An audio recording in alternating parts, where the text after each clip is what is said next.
All right, what's up, everyone? We got Jeff back here this week, and Blaze is back on for a third week in a row. Big Blaze, what's going on, guys? Not much, just not feeling great day by day. It'll be all right. All I've been doing this morning is playing some Fight Forever. Blaze, how much of that you've been playing a lot of Road to Elite, right? Well, I finished already. Well, at least with my favorite wrestler. Yeah. I kind of got hooked on playing online, and I haven't touched Road to the Elite in a few days. Like, it's so much fun, though. I feel like I'm shockingly good. I don't know what's going on with that. Maybe they're just matching me against good people, but and I'm using Brian Danielson, so I swear I think he's just OP. Like as soon as I switch to using him, I haven't used anyone else online. You're gonna have to get nerfed like in real life. Yeah, it really would surprise me if they would. I got wrecked by someone playing Wardlow right before we started this. Oh, I was getting so fucking mad because Wardlow and a couple other people have a thing where they can just like eat your strikes, and until you do like a certain amount of damage, the chest thing or whatever. Yeah, and this dude was just wrecking. He kept spamming super kicks with Wardlow, and like normally, like it doesn't bother me because they're easy. The kicks like that are easy to reverse, but I just couldn't fucking reverse this guy for some reason. And I stayed in it way too long. Like he was just killing me, but I just kept like staying alive and gave myself kind of a chance. Fucking lost anyway. Well, but I'm like 12-7 though. Like that's not bad. I'm surprised I have a winning record, honestly. Like, and I've only lost like 4 matches as Danielson. I need to jump into some online later. I ain't done that yet. Yeah, I've heard bad things about the PS4 version, which that's what Blaze has. If you don't know, Jeff. Apparently, yeah, it's got some crash issues. I read. Yeah, I've had 2 so far. Like before, they weren't during any critical moments, at least. Right. I had 1 crash today, but it was like I literally wasn't doing anything. I'd stopped playing and just left the game up. And I looked over and it was like, "Hey, your game crashed. Do you want to report it?" And I was like, "Well, that's okay." Turned it off anyway. It happens. Yeah. So let's get into it because we got a lot to talk about. Yeah. So probably just spend the whole time on Forbidden Door. We'll see how that goes. If we wrap it up a little bit, we'll get into some maybe a Money in the Bank preview or talk about some of the Impact shows they've done. But we'll start from the pre-show on Forbidden Door. Jeff, you were there live. If anyone doesn't know, I was. So I want to ask you though, before we get to the actual show, did you see the Tom Lawler Serpentico match? That was so that's the one match that I haven't gotten to. I don't know when it started. It must have started really early because we got there. Yeah, it pretty much around time. 7. I believe so. Yeah. So it must have been really quick. From what I read online, it was only like 4 or 5 minutes, so it wasn't very. Wikipedia says 4 minutes and 10 seconds. 4 minutes. There you go. Yeah. So I mean, I don't think I really missed much. So that's unfortunately, I was in the merch line for a little bit. It was quite long, so I was watching. At first, I was watching on a screen. Then I got my phone out and was watching it on YouTube. Yeah, I hope they're able to do the Tom Lawler Adam Cole match sometime soon. Me too. Me too. Oh, yeah. And it sounds like it was just like a legitimate illness, right? So yeah, and Tony said he tried to. I'm fine. It can just be on a rampage. Like I really don't care. I just want to watch the match. Like, I mean, for Tom's sake, I'd rather it be on like a Dynamite. But yeah, they might have to wait till after they're coming back from the Canada tour, depending on how close they are. I mean, he's based out of California, so maybe Calgary is actually not too bad. I could see it maybe there on Collision. Yeah. Are you talking about Cole or Lawler? Cole, yeah. Cole and Lawler. Well, Lawler's based out of California, so I could see him maybe bring them in when they're a bit closer out west. And they're going to be on the East Coast. I guess they're going to Edmonton soon, aren't they? This week? Yeah, they're hitting all the Canadian cities, like the main ones I would say I know. So, but I don't know geographically where a lot of those are still. So. They're all west. I think they're doing Saskatchewan. Right, Edmonton is out west, so it's close to Calgary. Okay, yeah. Where is Calgary actually located? Is that Western? Because they're both in Alberta.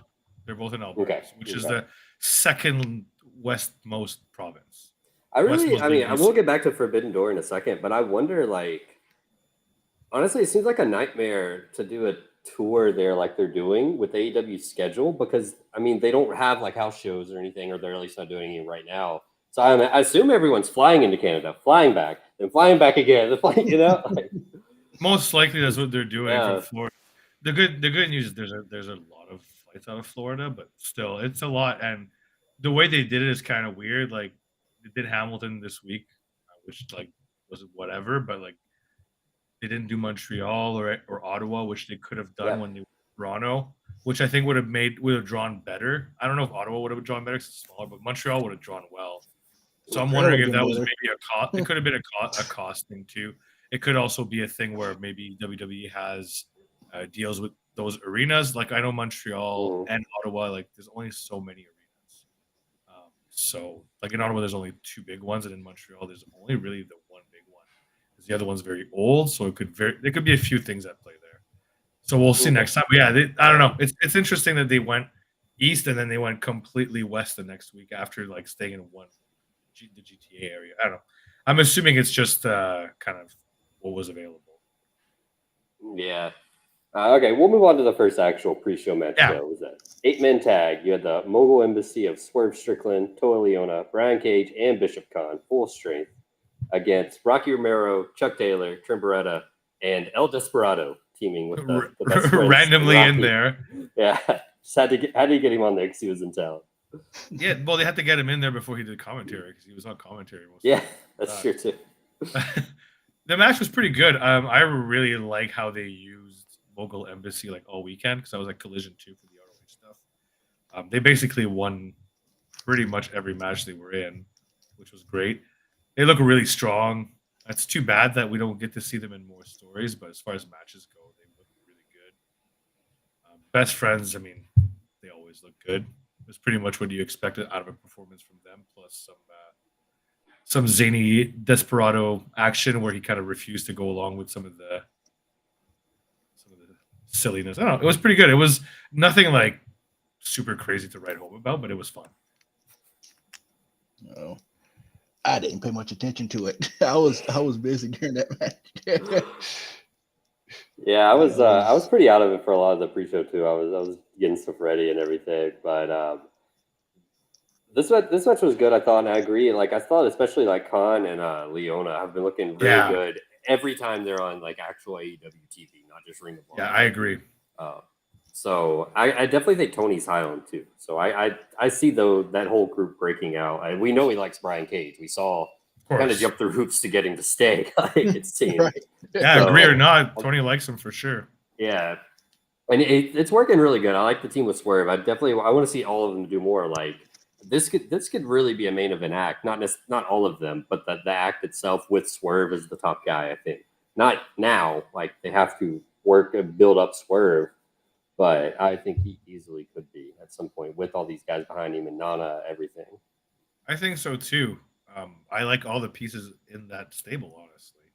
And one quick thing too. Yeah, before we move on, since we're on Mogul Embassy, I posted it today. Apparently, Trench is no longer on the AEW roster page. I saw that too, and I won't be happy when anybody loses their job, but I don't think he was going to work out. I mean, I'm shocked that he's let go before Parker, if Parker is still. I had actually heard, I can't remember from who. I think it may have been Meltzer. He said that he had heard from AEW people in AEW that Trench was actually like learning well. So I was a little shocked. That's what I heard too. Yeah. I just that look, bro. I couldn't. Yeah, I mean, don't judge a book by its cover, but I mean, it's a pretty ugly book, right? Yeah, and Parker's still there though, apparently too. I mean, I think his thing is, I feel like he's a likable guy, like personally. It seemed like that in WWE with people talking him up so much, and like he definitely has all these random friends, like celebrities and stuff. I don't know, like so he's just like a weird case, but I don't know how much hope there is. Me neither, but who knows? Like, I would just not put him on TV anymore. If they want to do something with him, throw him in ROH, get his reps there. Throw him on the Indies and get his reps there. But I think he's proven a few times he's not ready for television. I think that's the only thing. Oh yeah. Say. Yeah. So our next match on the pre-show was the women's Owen Hart Cup first round match where Athena defeated Billy Starks. Only went 7 minutes or 8 minutes really, which was fine. They did a lot in that.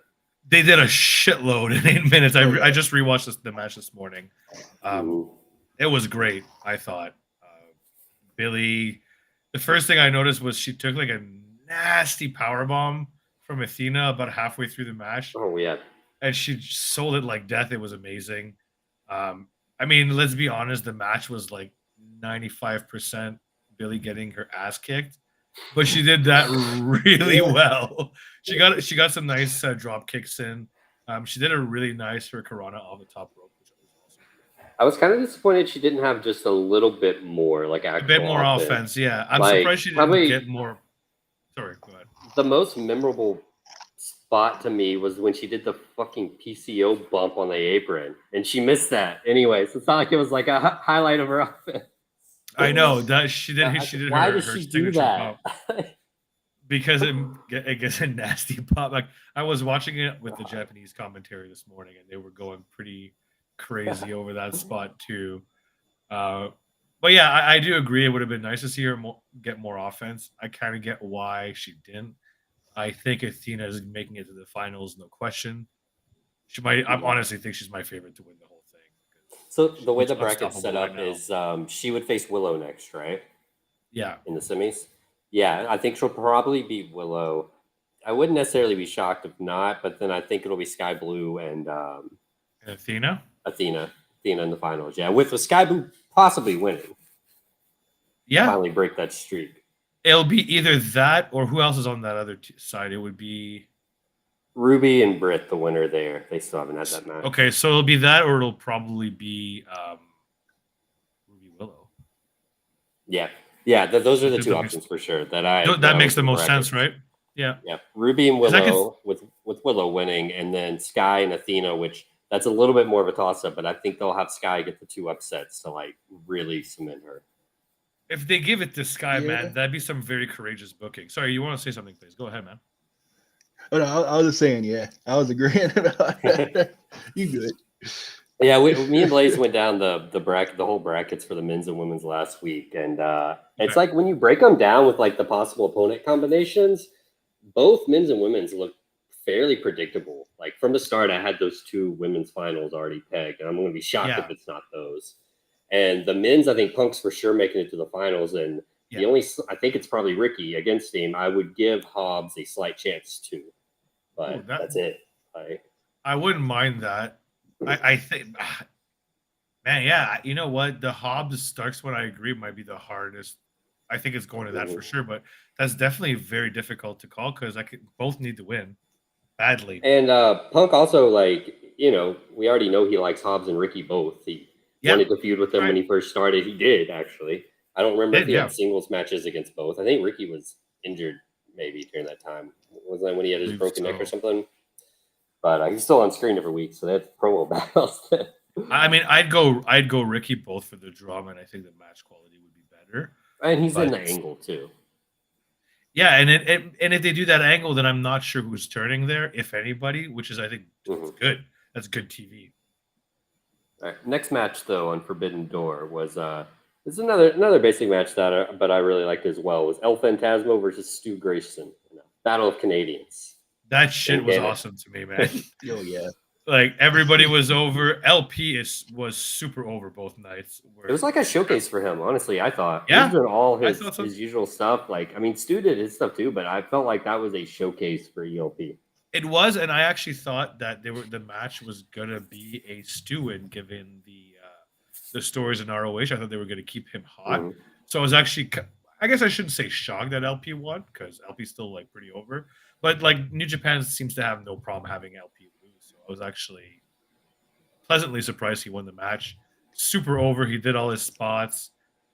He's an awesome baby face. And obviously Stu was awesome. I mean, like he's a crazy worker. He did his crazy things.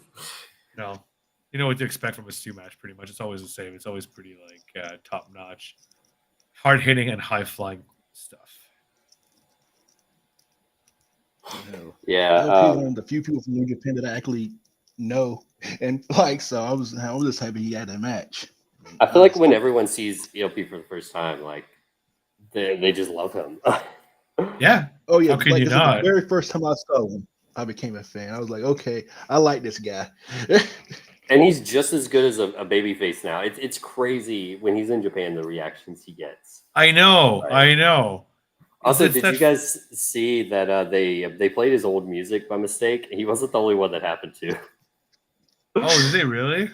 Yeah, I think they played the No. right one after he won, but they played his old Bullet Club music without the Bullet Club intro though. Oh, okay. Then yeah, then they messed it up for sure because they played the right one on ROH. Yeah, For sure. They played the ELP one. They also played the old Zack Sabre entrance music. That I didn't notice. Yeah, because it was TMDK one. It wasn't the Surfer Rock, the new Surfer Rock one. Yeah, like I was like, come on. It's a good thing the people that would give them the most shit for that were the ones that don't know New Japan theme songs anyway. Yeah, I mean, good lord. Yeah, no, that was a fun match. There was just the one after that, I think. Yep, it's the 6-man tag. Mm-hmm. LIJ, Shingo, Bushi, and Hiromu against United Empire, which is Jeff Cobb, Kyle Fletcher, and TJP of United Empire that time. Kind of an all New Japan match, but yeah, I guess you could say with Kyle Fletcher's AEW now, but still two Japan factions.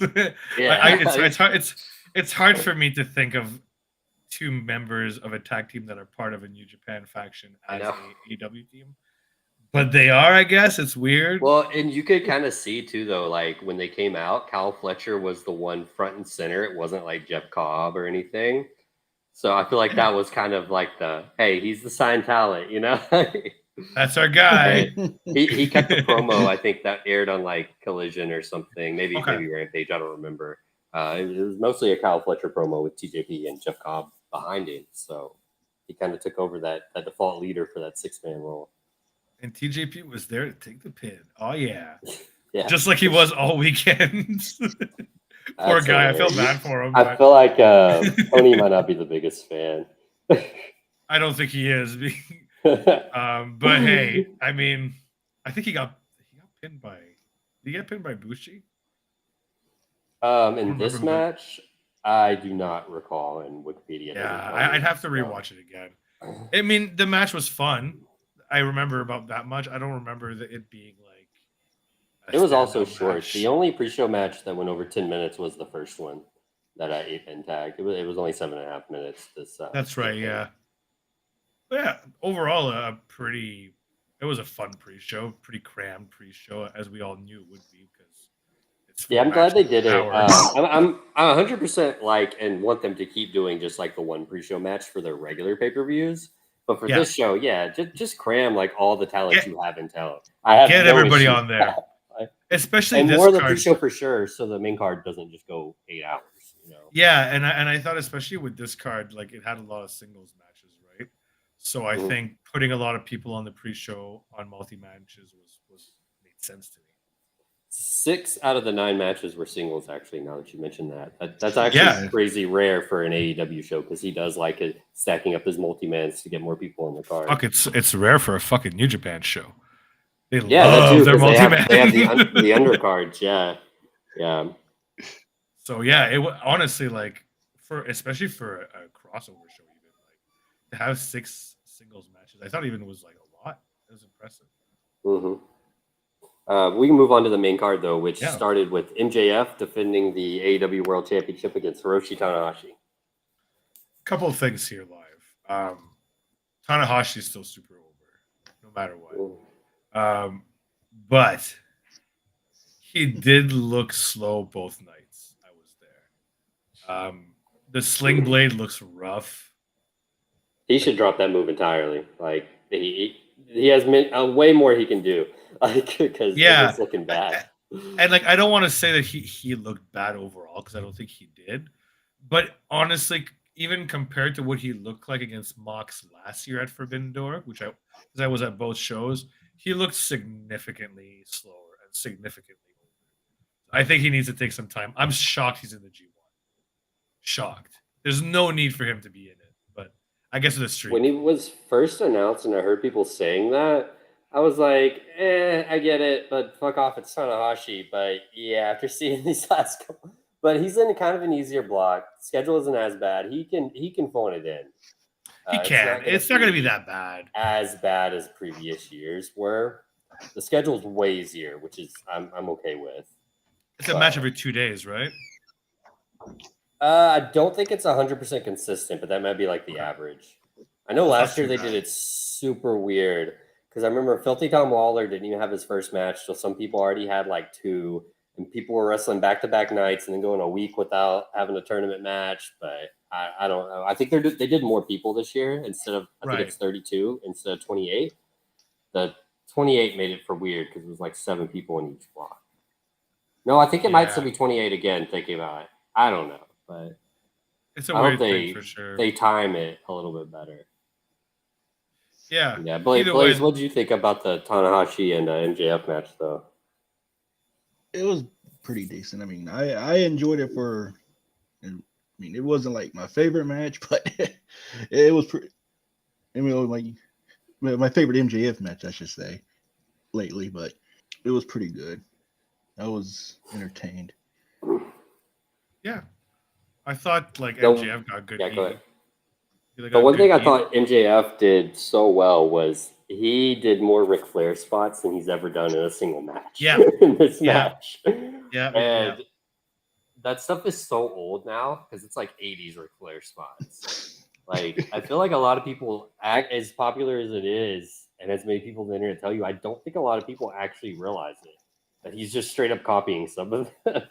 Oh, definitely, yeah. He's a student of the game. Like I was listening to I don't remember who I heard it from, but like he's the kind of guy who can like pull off a spot from like a 1987 like Ric Flair match that was on TV randomly or something like that. Like not like a super popular match, but he does it. He does it. Like he knows a lot of things. A lot of things. Yeah, it's crazy. And it worked perfectly with Tanahashi. Like, I thought this was better than the Swerve match the night before because Tanahashi could keep up better. And MJF was just being like maximum heel, which let Tanahashi be maximum babyface. And it ended up working really well. Did you see, Jeff, since you were there, MJF's scheduled tweet thing that he did? Yes, I saw you posted, and I saw that it's scheduled too early. Yeah, it was exactly 10 minutes into the show, so the match would have been what, like 7 minutes in? And he did that on purpose so that he would look like an asshole. It's great.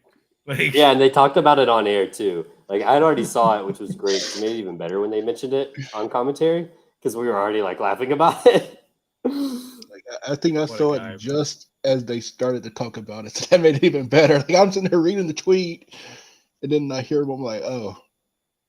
Okay. Yeah, what a guy, man.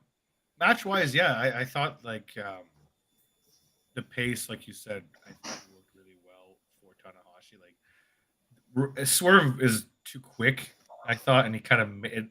Whereas MJF could slow down enough, whereas like Tanahashi didn't look as out of breath or out of place. And yeah, I mean, like he won the typical MJF way, which still protected Tanahashi, which I thought was still the right thing to do, even if it was for the belt. Like, still kind of gave him a little bit of protection there, which I thought was good. It was a decent enough match. It wasn't my favorite match, but it was good. It was a good choice to open too. To go ahead and do that, and I like the kayfabe logic of MJF just wanted to leave. He's pulling the bra. Yeah. I thought that was good. Because. Like, if you would have put this anywhere else on the card, the crowd probably wouldn't have been as hot. And this is a match that needed the crowd to be more interactive. So yes, because it wasn't going to be a mass. Yeah, it wasn't going to be like a technical masterclass. And it actually, I think it did well to keep the crowd hot for not like they wouldn't necessarily needed it, but to just almost like build to where the crowd was even hotter for the next match, which was CM Punk versus Satoshi Kojima in the Owen Hart thing, because they were so loud during like most of this match. Yeah, and they were like, we were already primed to boo, so that kind of like I think that kind of like got people hyped to just like go all out and just have fun with it. And I think to segue into the next match, CM Punk definitely had fun with it as well. He had a blast. soaking in some booze and healing it up. And the next match was awesome. I really enjoyed it. I'll let you set it up, but I thought it was a great match. Like I really liked it. I think I liked it more than a lot of people. Like just from hearing other thoughts, because like they were just hitting each other so hard. Like CM Punk went in there and had a Kojima match. Yeah, it was amazing. There was no. Everything was like snug. There was no like cute stuff. They were just fucking hitting each other. Like, yeah. Cool. Like it was just a New Japan / All Japan match of just chopping the shit out of each other. There's like some good lariats. Freaking Kojima hit him in the dick with his elbow with an elbow drop, which was great. That's and the funniest spot. And then tweeted about it. Yeah. An amazing tweet that I can't even say because like I won't do it any justice. But this guy, man, it was almost like it read like a poem. I don't think he intended it to, but he doesn't have the technology part. Killed me. I think that's like a mistranslation, but it killed. Yeah, he uses a bot to translate his tweets. He said, that doesn't surprise me.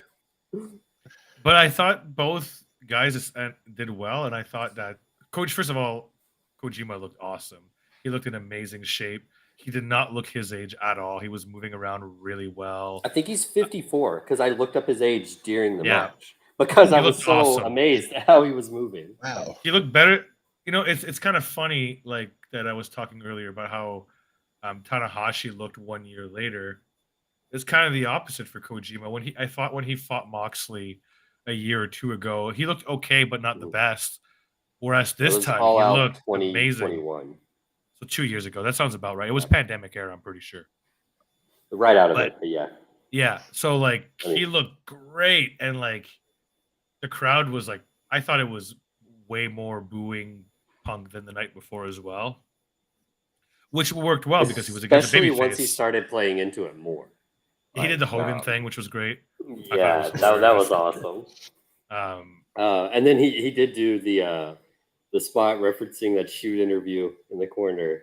It's just that absolutely the Kojima lariat spot. I'm not surprised. Apparently, I think Punk might be chronically online. So he saw all the memes. We can 100% know that he saw all the memes. Getting reposted before the match. He's like, I'm going to do that shit. But yeah, like honestly, I thought also this was like really good for Punk. I think this match is like a match that kind of reminds people, like, because I saw some discourse online when he first came back that people were kind of saying that he wasn't really like, he was kind of broken down, not having good matches, which I thought was like, that's not really true. I thought he was having good matches before he got injured too. So I thought that was kind of like revisionist a little bit. And this was kind of a good match to be like, hey, no, like this guy, like you may like him, you may not. He can still work. He can still tell a story in the ring. He's still a top tier worker, even though he's not the quickest or that athletic. Like he knows what he's doing. The crowd was and he's never been the most athletic too. I feel never. Like once you get older, that almost becomes a strength though, because you never relied on it in the first place. You were already doing the stuff you needed to do once you lose your athleticism. Yeah, that's a good point. Actually, you don't have to find that transition between like your high spots that you can't do anymore, and you kind of figure out like what to put in the middle. But if you never really did those spots, you should just stop trying like dives and springboard stuff. I think that's how he injured himself both times, right? The foot thing was on a dive, and the tricep was on like a suicide dive. A suicide dive, and he like hit his elbow weird. I think that's how we'll get to the main event, but that's also how Danielson injured his arm, right? Wasn't it the dive like that? Same kind of dive? No, he hurt his arm on the elbow drop. Oh yeah, that's right. Yeah, like the most like random routine shit. Like it makes no sense. Like he explained it really well, but we'll talk about that when we get to the match. We're gonna get too sidetracked if we talk about it now. Yeah. Do you guys have anything else you want to add about the Punk Kojima match before we move on? Maybe Blaze does. It was. I enjoyed it. Like I said, like I love watching the hard hitting. I was like, damn, they are hitting the shit out of each other here. I did think back to when Punk was getting chopped to that ESPN interview where he's talking about Hangman. I was like, oh, he's not gonna like this. He's not gonna like those. Don't hit him in the mouth. But like Jeff said, it reminds you of people that Punk can still go. Yeah. Like you, whether you like him or not, you know, he can go in the ring still. I couldn't agree more. Yeah, I'm really excited to see him move on with this tournament. He'll probably be against Samoa Joe. I mean, I don't want to spoil Collision, but honestly, I don't remember the spoilers anyway. But I'm pretty sure Joe wins, and I've been saying that for a week. So it'll probably be that's not even much of a spoiler to me anyway. I expect Punk. I expect probably some sort of stare down of some sort. Yeah, that's nice. But our next match was for the AEW International Championship. Orange Cassidy defended against Zack Sabre Jr., Katsuyori Shibata, and Daniel Garcia successfully. I might add. Really good match. I enjoyed it.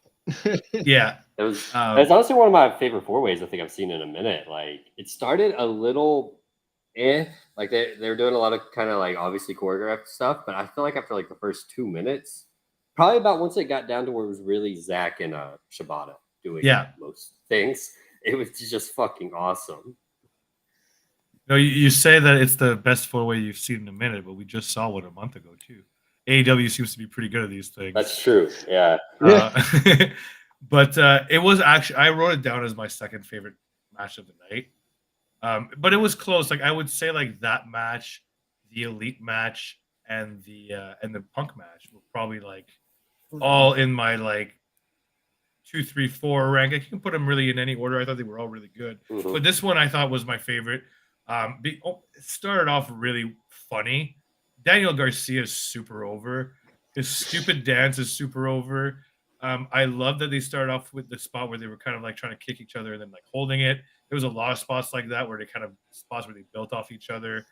There's a spots where they kind of all choked out each other and they like were hitting each other. And then another time they choked each other more, but then they were too choked out, so they couldn't hit each other very hard. Daniel Garcia like begging for attention while the other guys were fighting each other, I thought was hilarious as well. And just eating those strikes. Yeah, and then dancing again, and then that kind of played into the story of him at the end of the match losing and kind of feeling left out, which I think is still good. I thought it was just like a clever way of telling his story in the match, and it continued afterwards. I don't know. I thought it was just like it's really well laid out for him and for other people.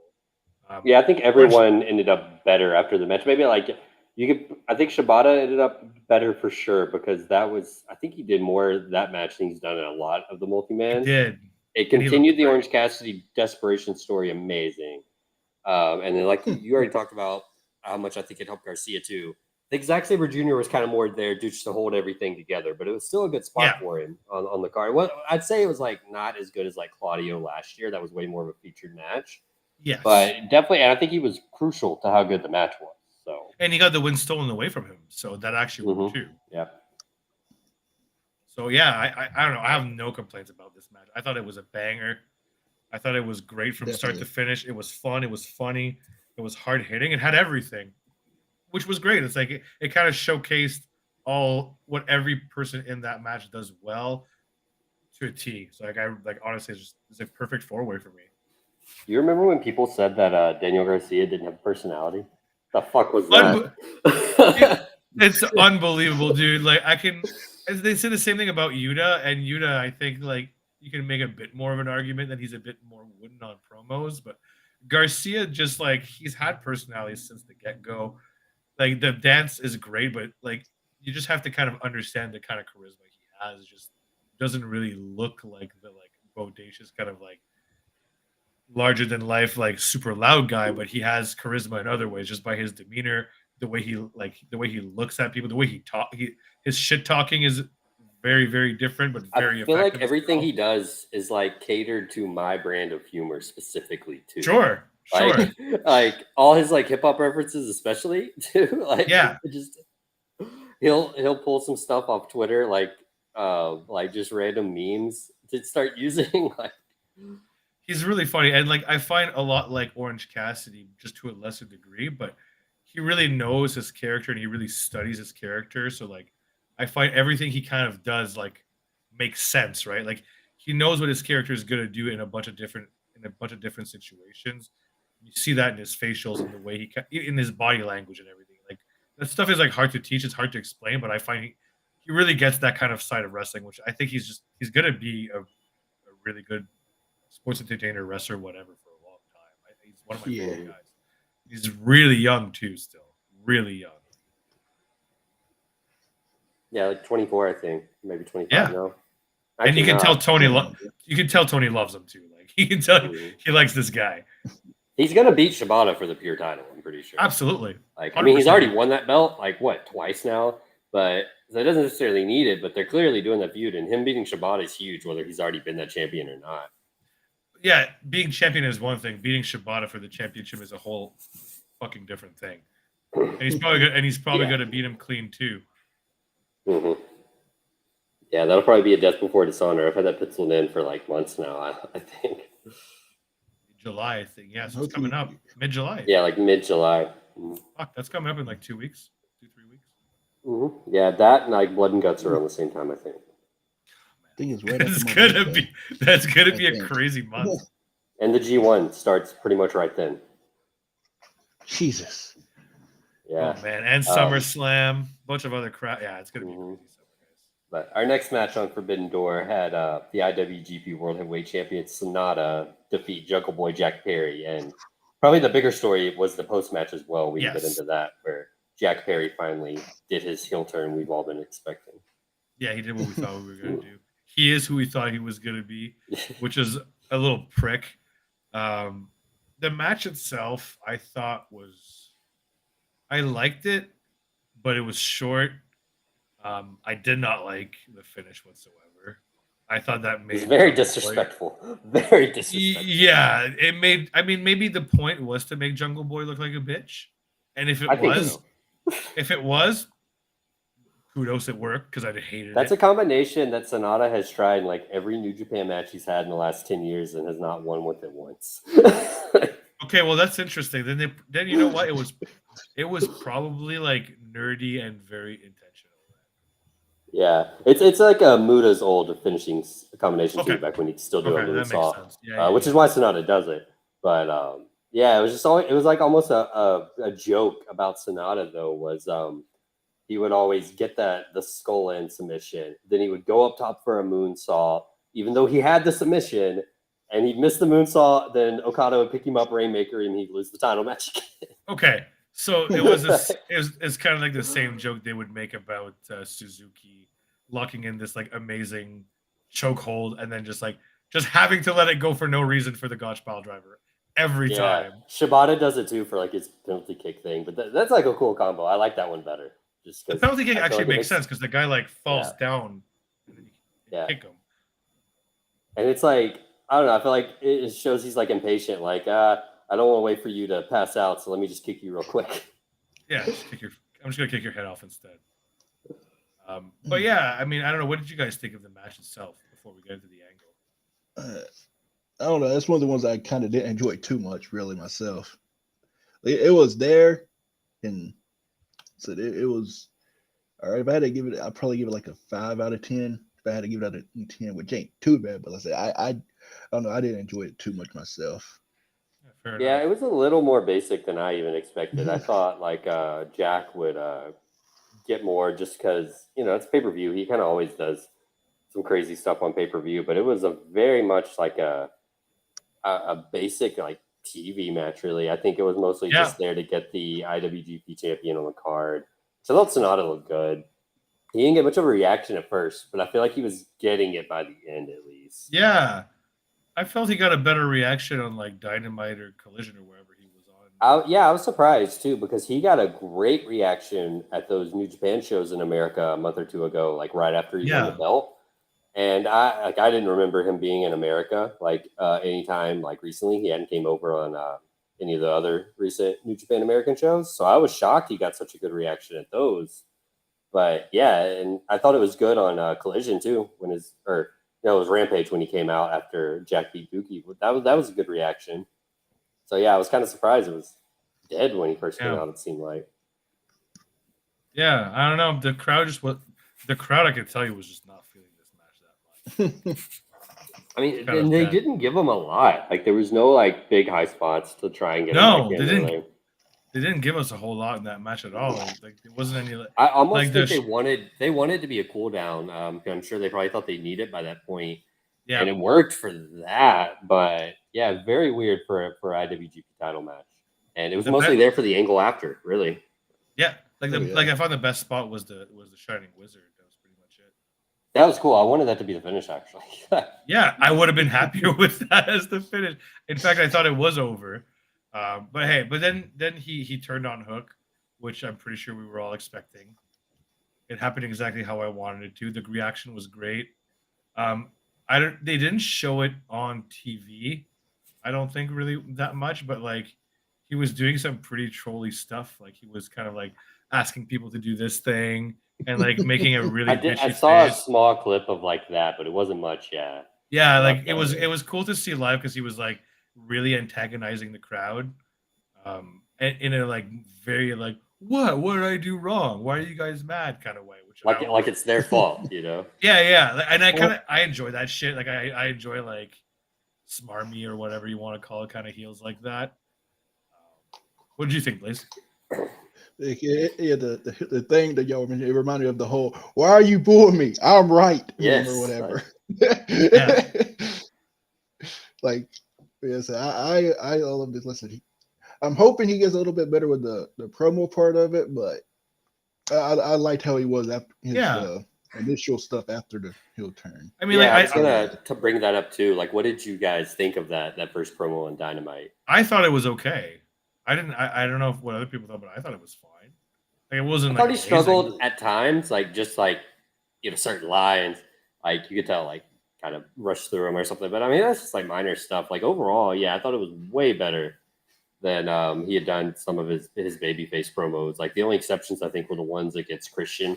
Like that's when I think everyone's like, oh, maybe he's a good promo now. But then after he stopped with that feud, it was like, oh no, this is where he was before. Yeah. He struggles at being maybe a bit believable at times, where like it doesn't sound like those are the words or tone that he would use in that situation, if that makes sense. He's kind of just like tough, like a tough babyface. Yeah, I don't believe him. But unless he's screaming, which I guess is kind of cheating, but if that's what it takes, it's what it takes. But I like the content of the promo. I didn't think the delivery was that bad. I thought it was maybe a bit stoic at times, but for the most part, I thought it was an improvement. Yeah, I'm excited. I think it'll do fine. I did say in the chat though, like, because it just like hit me like during that segment, like this is Hook's first like pretty high profile feud though, singles for sure. So like this might end up doing a lot more for Hook than Jack, which probably wasn't the original intention, but we'll see. I mean, at one point, Hook needed to like do something, and I think that he's going to lose that belt, and it's going to be the best thing that could happen. Yeah, because he can definitely lose to Jack Perry. I mean, there's no like he's main event at pay-per-views, like, and especially because Jack will probably cheat or something anyway. He's probably. I'm trying to think what he's going to do. He's going to do something very Christian-esque. Yeah, it's just be a complete bastard about it. I can't think like off the top of my head what it would be like. Oh, he's probably going to fake an injury. Yeah, a concerto or something. He's probably going to concerto him like during the feud at some point, and he might do something like win with like with Christian's finisher on a chair or something like that. I could see him doing something. Oh yeah, that'd be interesting. Oh, that'd be nice. Or on the a lot of people do want him to go back to Christian. I've heard that given a lot, which I wouldn't mind because honestly, like him and Luchasaurus teaming again with them both heels would actually be kind of fun. Like run that whole group back, but as heels this time. I've also heard people suggest he joins Bullet Club Gold too instead. So I don't know, interesting possibility. I do think he's not going to be completely solo. Like I just don't think that's going to work right away. So we'll see. I mean, it would be hard because he's like a smaller guy. So like he can do it for a little bit, but depending on who he's feuding against, like he's going to need some sort of backup to look a bit more threatening. Yeah, that's my logic. It's going to be fine against Hook. I don't think he really needs help. He can just be like crafty and just kind of attack him from behind and do stupid stuff like that. But run away like he did on Dynamite. I love that with the way he was ran and jumped into that car and it just took off. That was perfect. That's exactly what Christian did when he was chasing him. Speaking of which, what if Christian's the one driving the car? I didn't even think about it. That's an interesting. I didn't even think about that, but somebody I feel was like that wearing has to tux. be addressed. Yeah. And I mean, Good we're call, supposed to just boys. believe Good it was call. someone he hired, like a chauffeur. But yeah, It could be. They could never talk about it again. But I it's not wouldn't like he mind has that at all. friends. I mean, Right? maybe it was Anna J. Yeah. But he did talk about her. Did talk about her for sure. That wasn't. Is that? I think that was about all I had on that match. What about you guys? Yeah, I don't have much to add about the match itself. Anyway, we could probably talk more about the heel turn than that. But like I said, that was kind of the only reason that was there. I think. Yeah, I mean, it's some interesting to see where they're gonna go. And I do agree with you that where it's gonna go with Hook is gonna be very interesting. And where does Hook go after this? I don't know. Yeah, because I still think I don't think Hook needs this he doesn't need to be this special attraction anymore like he was at first to kind of keep that meme going of how hot and him stay hot because of that. Because it probably would have killed it if he was wrestling every week. People would have got tired of the squashes quicker. Yeah. And if you put him in a real feud, yeah, he could have got exposed. But I mean, we've seen enough with him against Ethan Page, really established guys. He can work. He's fine. Take the training wheels off. Put He's put him ready. in full time. Definitely. He can cut a promo. He rarely talks. When he does, it's amazing. That's perfect. Yeah, and I think he's too over to stash away in ROH at this point. He's an AEW guy. Yeah. If you put him in ROH, just have him do the Shibata run where he's killing people. But again, he's already been kind of doing that with FTW title. So I want a real angle and feud going. Yeah, I mean, I wouldn't mind seeing him feud with Garcia now that we're talking about it. That would be a good ass feud. That'd be great too. Oh yeah. There's so many possibilities. I mean, obviously the roster's huge. Yeah, I mean who knows? But I agree with you that it's time for him to stop being a special attraction and being a full-time roster member. Yeah, because if you think about it, his last few angles, the Ethan Page thing kind of became its own angle with Stokely and stuff. But I'm pretty sure that started just because he randomly helped Jungle Boy and Matt Hardy was also there because they were fighting Stokely's, the firm. And then he just kept being involved because they established him and Stokely have heat, which is fine. I like all of that, but I want Hook to be the focal point of a feud, not the the partner basically. And it'd be nice to see him chase too, see him chase something. I mean, get that FTW belt off of him. I don't know what it's gonna do for Jungle Boy or Jack Ferry. I guess he won't be called that anymore.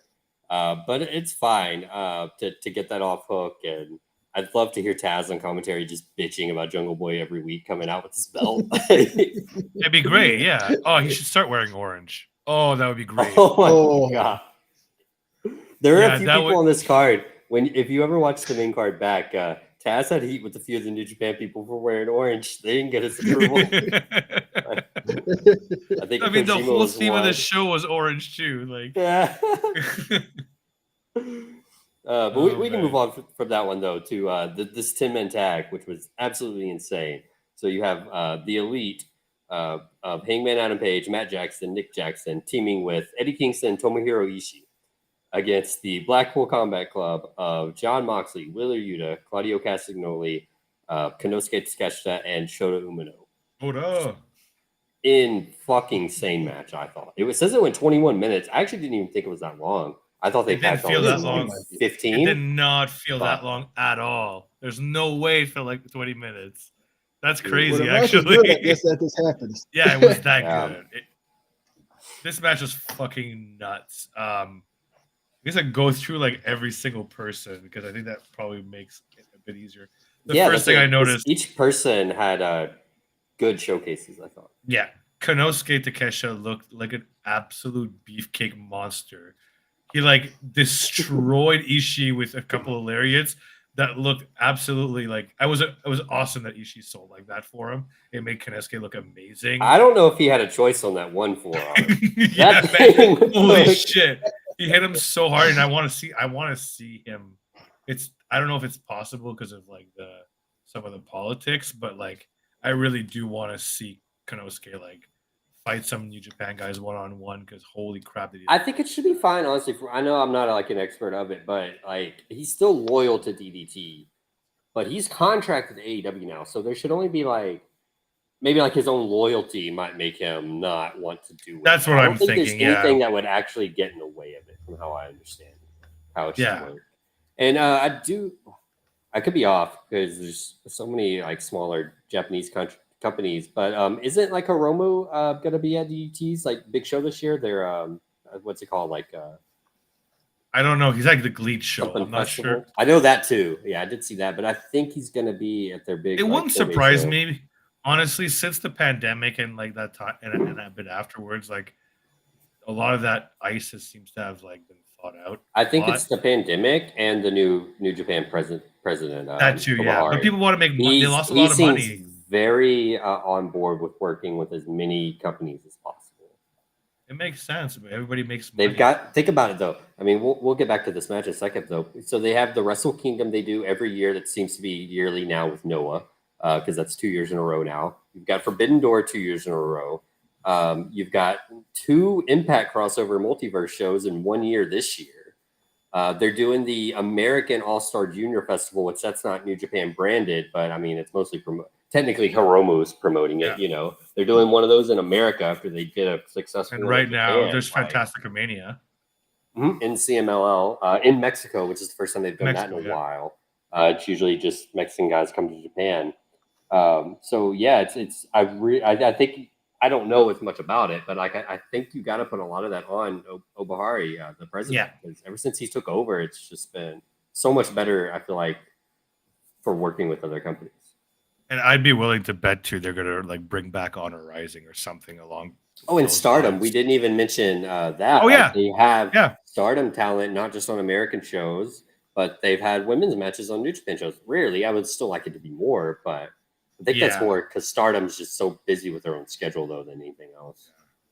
My only complaint with that is I wish they would give them more time when on New Japan shows. But the worst was Wrestle Kingdom. That really kind of pissed me off. They gave Tam and Kyrie fucking 4.5 minutes. Yeah, why even have it?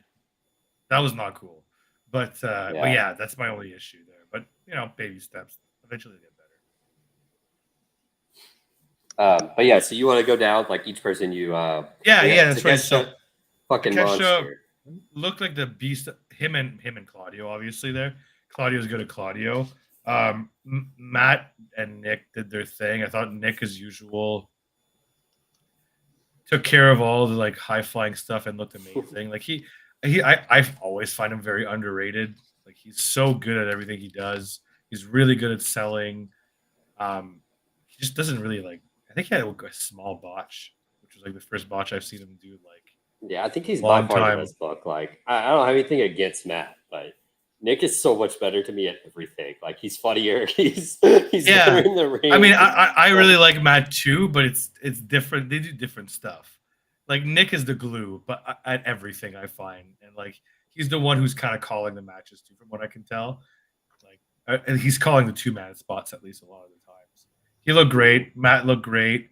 Hangman, I mean, what can you say? He had one sequence during the match where it's his usual sequence, but then he also did he stood on top of the ropes and did a moonsault onto, I don't know who was, but the Bucks were holding them in a bridge, and he did a moonsault onto him. It was a shooting star press. Yeah, I don't remember which one it was, but yeah, it was crazy. Because he ran the apron to do it, and I'm like, that's a very small window to do that backflip, basically. He should not be able to do the things he does.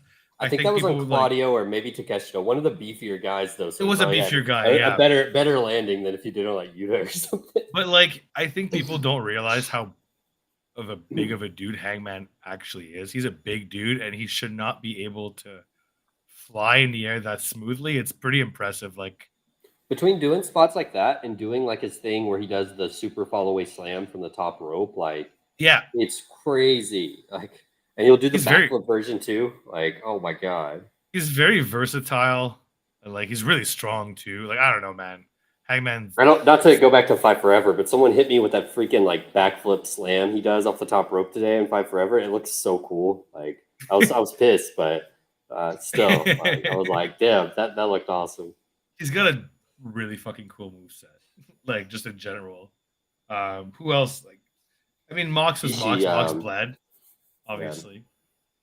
He looked good. I thought Ishii was really good in this one. Like you mentioned before, his Was. selling, especially though. Like I think he got Takeshita over so much with how he sold for him. Yeah, But man. also just mixing up with Moxley and like Claudio too.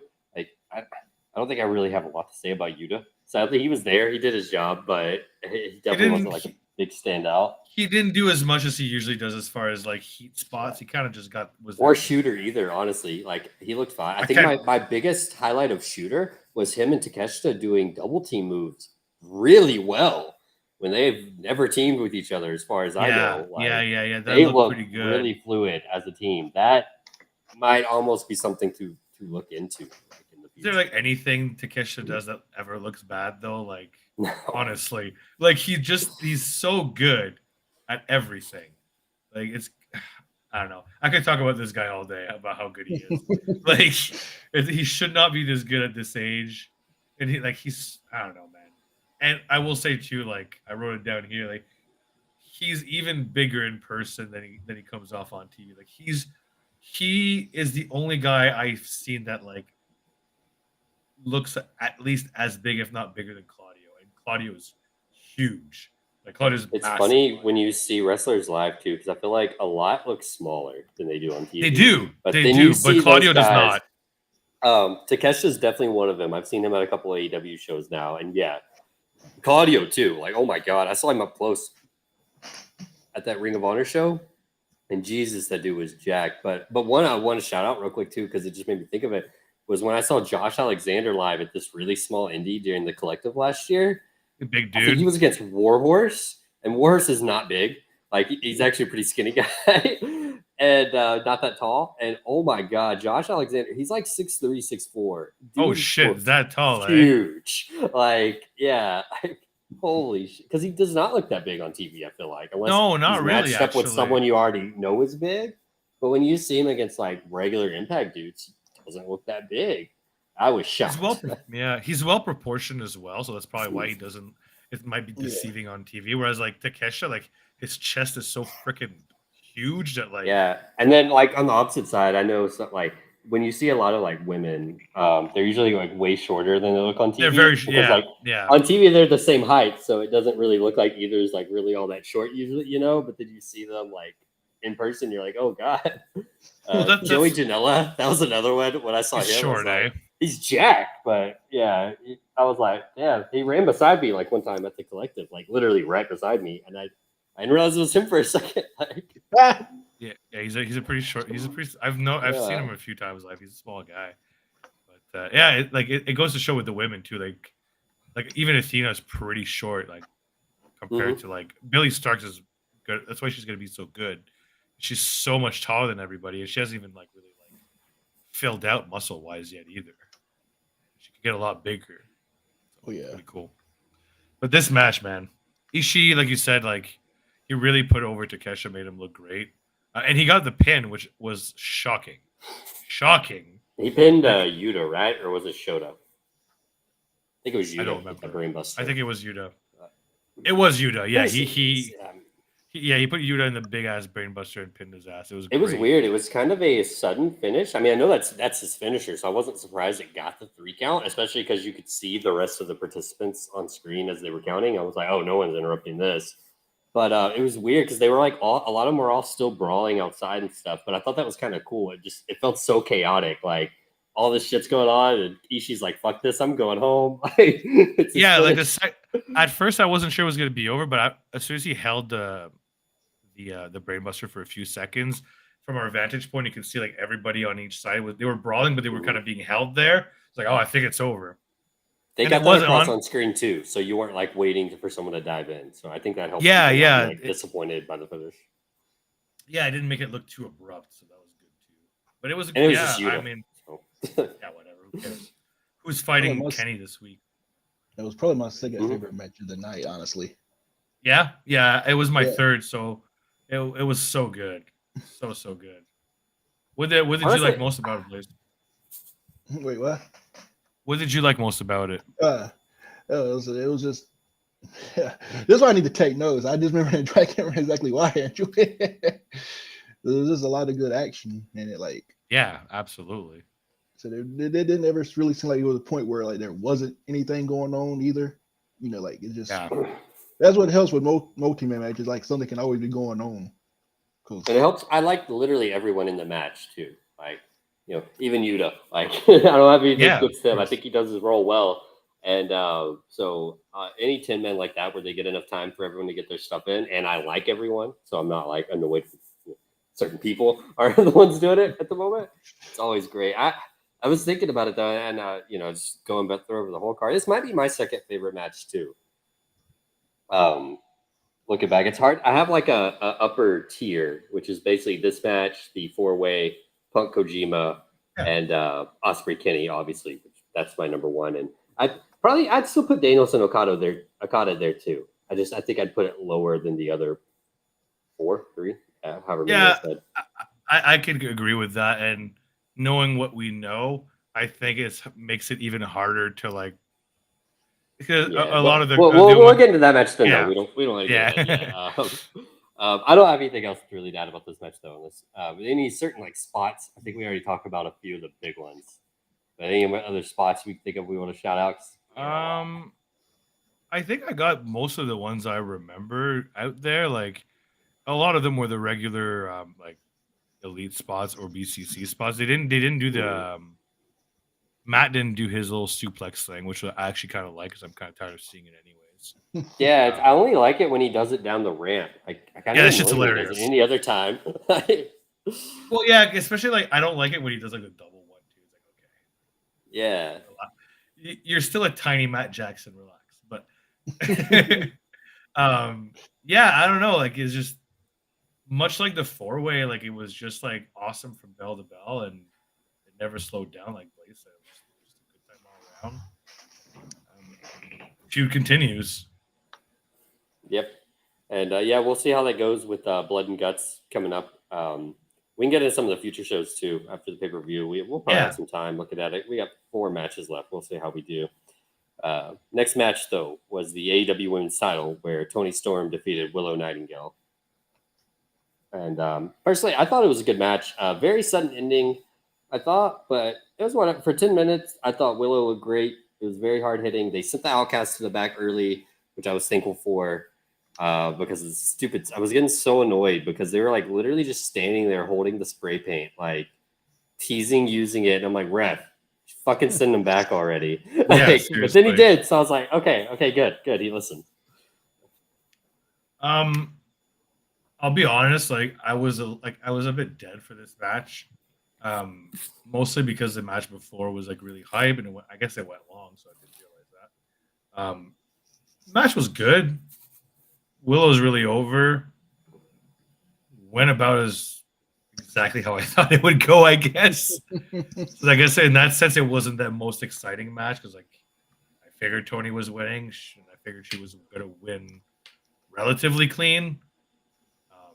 Which kind of sucks. I had a fear that she wouldn't. Honestly, I wanted her to, but I was like, I swear, don't do the usual interference. Not on the New Japan crossover show. Like, have this one be the clean finish, and it was. Yeah. So I was thankful for that. It was good. Which I guess in a way is good because it gives Toni claim to challenge for that belt, whether Willow holds on to it or not. I don't think she will. Me neither. Yeah. But if they want to do that, they can. I think Willow's just going to lose, and that's going to be it. But yeah, I think Willow. She's doing the matches that Mercedes was meant to, and I think Mercedes will probably be able to come back, probably within the next maybe month or 2, and she can kind of pick up, maybe do some of them again. You can basically run them back the same matches because I think they just slotted Willow in. And when Willow's doing great, so it's pretty perfect of a scenario as you can have when you have a bad injury like this that affects 2 companies because Willow has been able to step in so perfectly. Yeah, and she won't get too much hurt by losing it either. Like, it sucks. No, I think overall she'll benefit even if she doesn't come out like with a lot.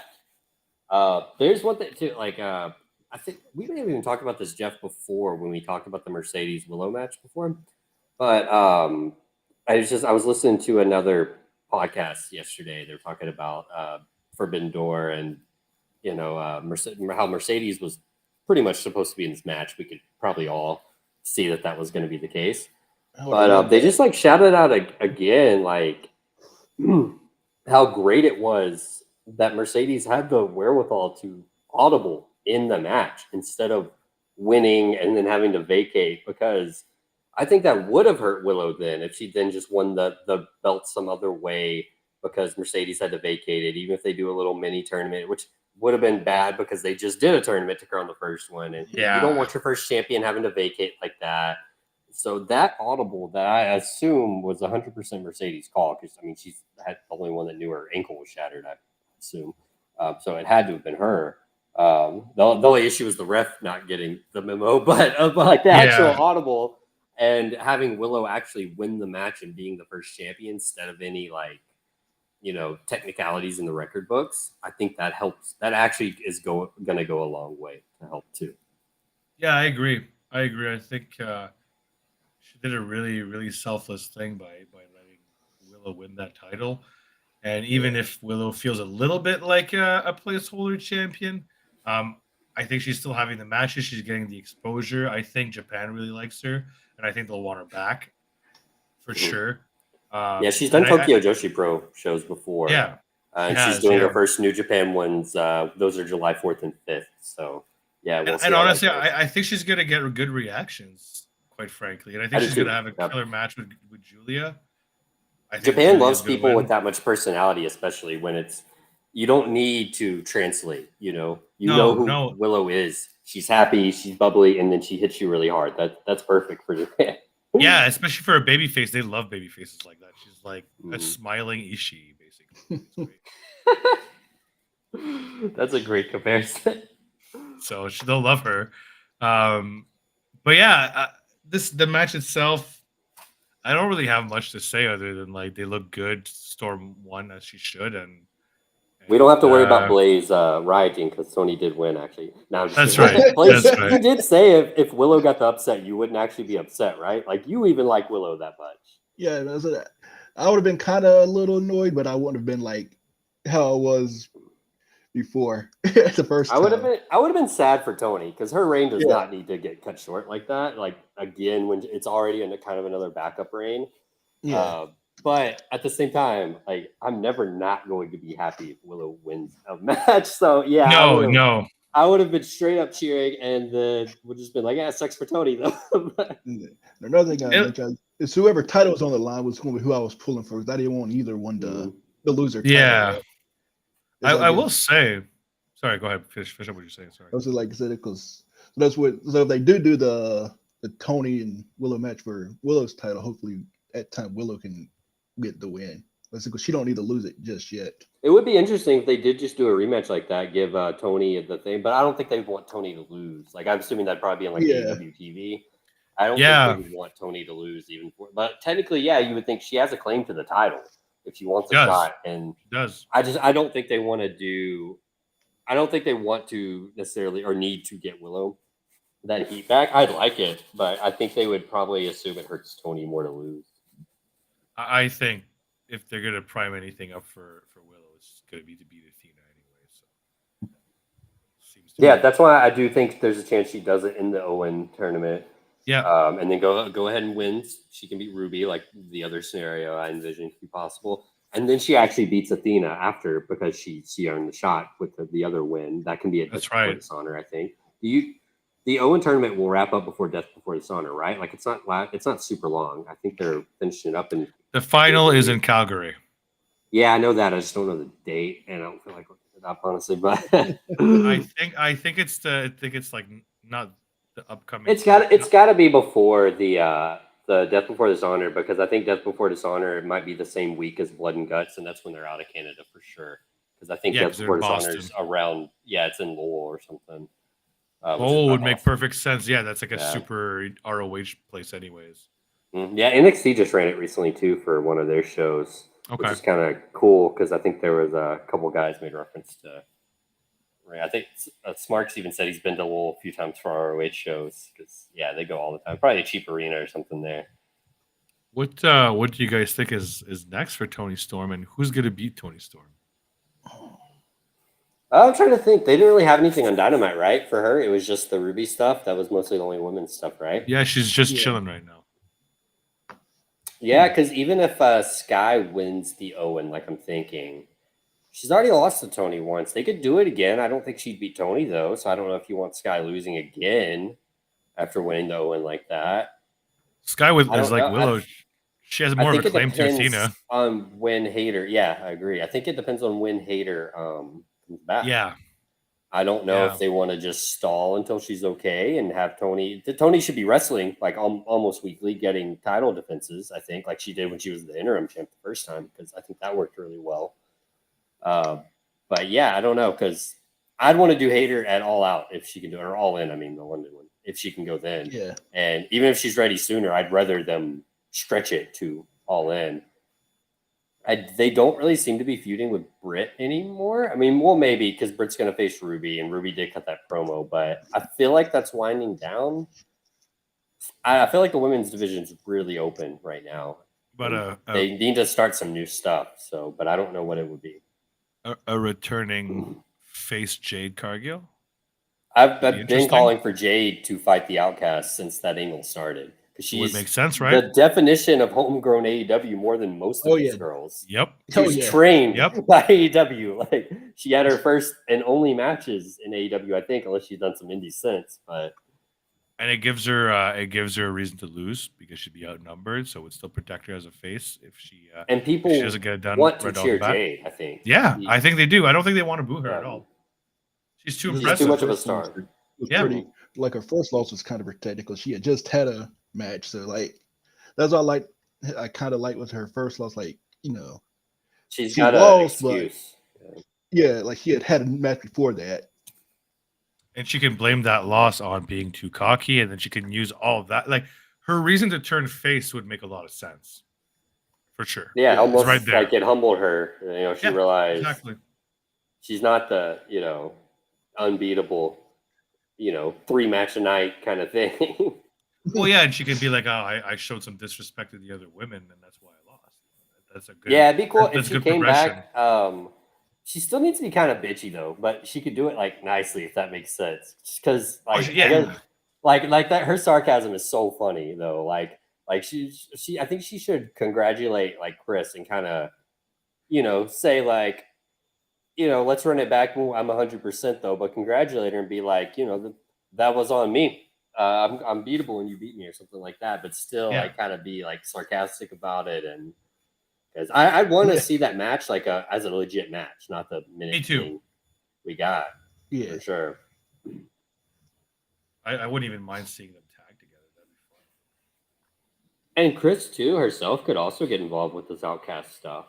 That's definitely a possibility. Yeah, I could see and I could see Taya joining the Outcast too. Mm-hmm. Yeah, with that loss against Sheeta last night, that's actually a good point because otherwise that's almost kind of random booking. It's not like it was an Owen tournament. It was just your random face versus heel, no angle match. But if it leads to that would make a lot more sense because Tony doesn't do a lot of that stuff. He always has his, even if they're like little minor angles, like in his head, like we can tell them, but they just may not always be remembered by everyone that watched the shows. Only like nerds like us sometimes. I think it's leading to something just because like they really focused on Taya's reaction after the match too. You might. I actually think you've convinced me. I think Taya, there's a good chance. If not the Outcast, she might join QTV with.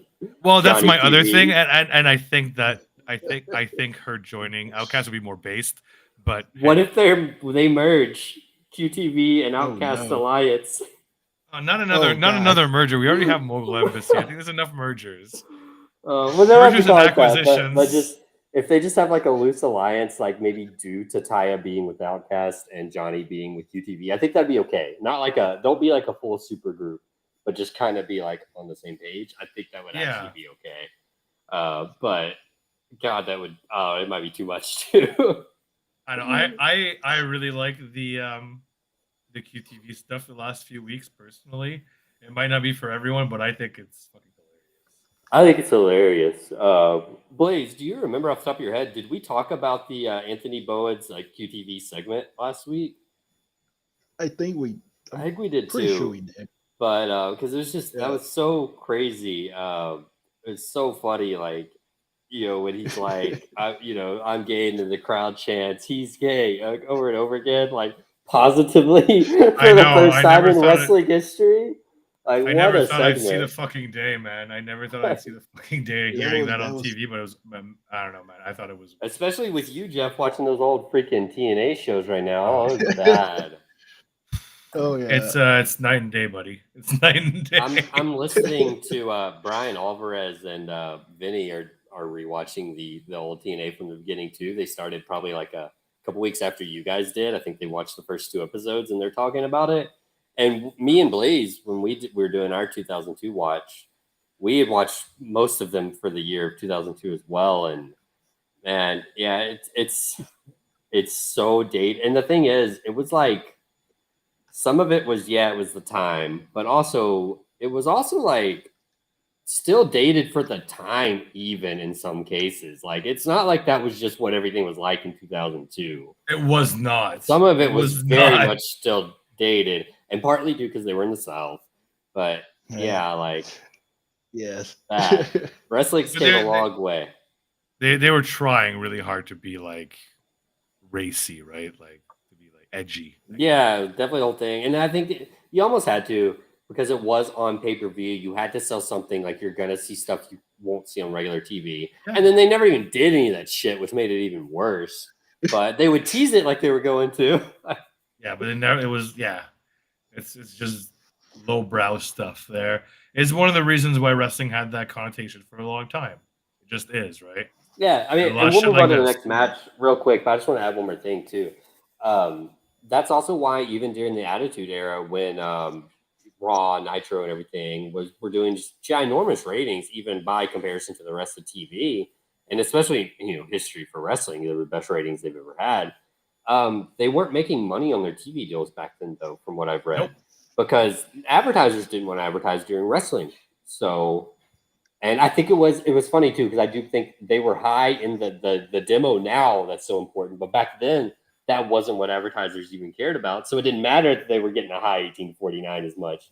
They cared more about like household viewership or something like that. Like, yeah, they didn't see their products as being marketable or like being seen on the same TV as somebody getting beat over the head and bleeding and then like. Yeah, it had to be hard to sell, past your rating. Like they just be like, well, look at what you're putting on TV. Yeah, exactly. So it was just it's different times, man. Different times of how things were rated, and then now that WWE is more PG, they make a lot more money. Yeah, I mean, now you look at WWE specifically, like, gone are the days they can only get sponsors for like energy drinks and oil changing stuff, like fluid. Now that they had TurboTax at WrestleMania, like, yeah, it's like what, like, I mean, they've had the candy ones for a while, like M&Ms and Snickers and all that stuff, but those are huge too. Those aren't new, but like they got to make a ton of money. I know that stupid Cricket Wireless one too, because they have so many annoying commercials for those. I hate those, but I'm sure they're making a lot of money off that. That's a whole ass phone carrier, Yeah, it's not a big one. It's not the biggest one or anything, but like Jesus. In AEW too, they get the good Warner tie-ins, like with movies and where before WWE very rarely got movies, and usually it was only if they had like ties to them somehow, like with their studios or something. Getting better, but we can move on to the next match. I think. Yeah, I think we're going to spend a lot of time on it because it was Will Ospreay defeating Kenny Omega for the IWGP United States Championship in 39 minutes and 45 seconds, according to Wiki. I don't actually trust these Wiki times, so honestly, I feel like they're probably not 100% accurate, but it was definitely around 40. It was it was around 40 for sure. It was definitely over 30 because they announced it in the arena. Yeah.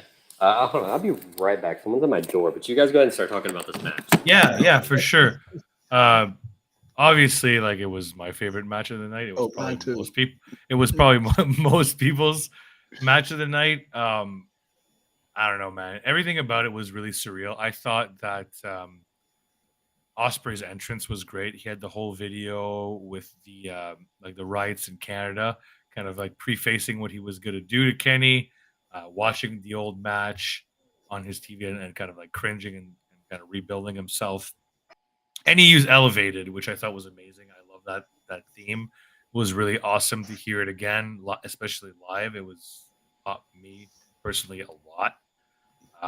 And then Kenny came out to his usual theme, his usual New Japan theme. Sorry, and the match, the match itself, I thought was a perfect second course to their first match. They did a lot of stuff that was reminiscing of the first match, but different, which is kind of like a thing that Kenny does in all his matches in his signature feuds. He did the same thing with Omega with. It's a New Japan thing too. Like Omega's one of the best at it, but it's very much a New Japan thing. Yeah, they build these pieces, right? And then they build these pieces on the first match. And the second match, they'll replay those pieces, but then like one person will counter, or it'll be like the role reversal, which I thought was a theme of this match specifically. A lot of the things that Kenny did to Osprey in the first match, Osprey did to Kenny this match, and Osprey was in the driver's seat for the most bigger portions of this match. It was a very good mirror image of each other's matches, which I thought was really cool. Oh yeah. Yeah, I missed most of the entrance for Osprey. I was moving to it's funny at that point. The entrances, you mentioned that stuff, and I like that he brought back the theme for one night, but I actually like his current theme better. It's good too. So I was almost disappointed, but at the same time, like I get it. Like I get why he did it. And the rest of the entrance was awesome though. I love the riots and stuff, and the two big ass security guards they had. That shit was hilarious. Which I'm not sure. Like it still looked like one of them was Christopher Daniels, but I'm not 100% sure. On TV, they look way too big to be, but they were definitely bald enough. So they look jacked. They honestly, like we were making fun of them in the chat. They look like giant penises. yeah, I can see that. I can see that. They look like the way they were covered, their faces and everything, and just you saw most of their heads. Come on. Yeah, so that was that they were interesting. Callis got huge. The crowd was unbelievable for this match. A few spots like we went absolutely insane for. It was the loudest reaction of the night for a few of them. The foot on the rope. The foot on the rope was the second loudest live. Yeah, when he kicked out at one of the Wanting Angel after a Kamigoye as well, by the way. That was the spot of the match when he kicked out, and that's apparently a thing with Kenny too. I didn't know it till after, but when people use his or Ibushi's moves against him, which Osprey did both, he has a history of kicking out at one, like out of anger, I guess you could say. At the disrespect. It's true. He did the same thing against the Young Bucks when they tried to hit him with the golden trigger. And he got super pissed off, and it got the same kind of reaction too. Yeah, it works. But when you save those 1 count kickouts for really special spots like that, they're so special because they're so rare in wrestling now. And you have to do them well because you can't spam them because they get way too hokey. But when you do it specifically for a spot like that, it's so awesome. Like I've been to a few shows the last couple of years. The way the building was literally shaking at those moments. Like I've never seen. I don't think I've been to a show that would have been near as loud as like what it seemed like there. It wasn't like that all night, but this specific match, like the crowd was just like a huge part of it. Like they did not want anything to do with Osprey. They absolutely wanted nothing to do with Callis. It's really interesting that Osprey was such a heel too, which he should have been 100%. He's in Canada, obviously. And I mean, I'm assuming they're just going to do the third match in England too. So that's going to be more, the role is completely reversed. Where Canada, I'd say it was, or Canada, Japan, it was probably more mixed. Osprey was more the face because the Japanese crowd knows him. He was more representing New Japan, but they love Kenny. So he was, and Kenny was being heelish, but it's not like he was crazy booing him either. It was definitely more mixed. Then this one's all Kenny. Next one will probably be all Osprey. So that's going to be very interesting seeing those dynamics. It's going to be very interesting because I'm not sure that Kenny is going to be a heel regardless going into England. I'm not sure people are really going to boo Kenny that much. They're going to but they're going to cheer Osprey. So I think it's going to be more of a two-way crowd where they cheer both guys. Unless Kenny does something vile, but I just don't see it going after. He could go the Osprey route where he like starts insulting England and stuff, but I just don't think he will, because I assume the build's going to be more on AEW TV more so than even this match, and I think he'll still be a major babyface. So you don't want him going too heelish, like no, because like you said, I don't think he's going to be. I don't think Kenny's going to be a heel for a while. It just doesn't make sense. In my opinion, he is AEW's top babyface right now. Mm-hmm. Period. Whereas Punk is probably their top tweener, and then MJF is their top heel. I think that makes the most sense to me. Just going by reactions as well. Kenny gets like, even outside of Canada, he gets huge reactions. Oh yeah. Whereas Punk, I think is good. Punk gets very loud reactions, but I think they're still mixed. I think Chris might be frozen there. Oh, he's back. Oh my god. Okay. Yeah. You're good. You're good. I froze a little bit earlier myself. But yeah, like I think it's gonna be. But the match itself, man, like they redid the table spot except with the announce table, and like Kenny wasn't really vicious, ate it. Thankfully, but yeah, it wasn't as vicious, but holy crap, it still looked brutal. I guess we got to just talk about a few things. The two controversial spots in the match. The most controversial being the Tiger Driver 91. I thought it was absolutely awesome. I went absolutely insane in the venue. It didn't look, I mean, okay, it looked pretty bad, but it didn't look like that bad live. Like it looked like how I've seen it on YouTube before, which is bad, but like it didn't look like he killed him. But Kenny sold it like death afterwards, which was pretty savage. The angle they showed on TV looked absolutely horrible. But I know I've seen it from alternate ones, and I've even seen pictures of like how Kenny actually landed on impact, and I was like, oh, okay. Yeah, kind of like when a magician, you see how they do it. I was like, okay, I see now. That makes sense. It's still like a very small window, though. I mean, it's very dangerous how fast the move goes. Small window, so I don't like downplay that because it's very dangerous. Like I do not want to see this move all the time, and I think that's like I don't know why people are so worried that like we will now. Like some dumb indie guys might try to bust it out, but I mean I hate to say it, but they'll break their fucking neck and then they won't anymore. Like so, and people in the back will give them shit. Like you don't fucking do that move. Like that's disrespectful too, right? Like the locker rooms are not as bad as like some sections of the internet think, where there's a lot more like move spamming and stuff like that, but they still do hold some of the old stuff like accountable. It's not like that's just completely gone, even in the indiest of indie locker rooms. Like, and like one thing I wanted to say too, like I know some people want to make a big deal out of it, but like you're talking about Kenny Omega, first of all, is a 20-year veteran. So let's chill on that. Like he has earned the right to decide if he wants to take that move or not. Exactly. Like I'm not gonna like say like get on my high horse and say like like they should never do that move again, but stuff like that. Especially when it wasn't. I mean, I think you have no ground when it's not an injury. If he did get hurt, like there'd be a lot of people. Oh, I told you so, blah blah blah, and it'd be annoying. But like you have less of a counter at that point because they really did get hurt. But it's just so ridiculous to think that like fans honestly have that much because a move they don't like a move that the wrestlers shouldn't do it. Like, no, like just don't watch the matches if you think they're gonna pull that stuff out.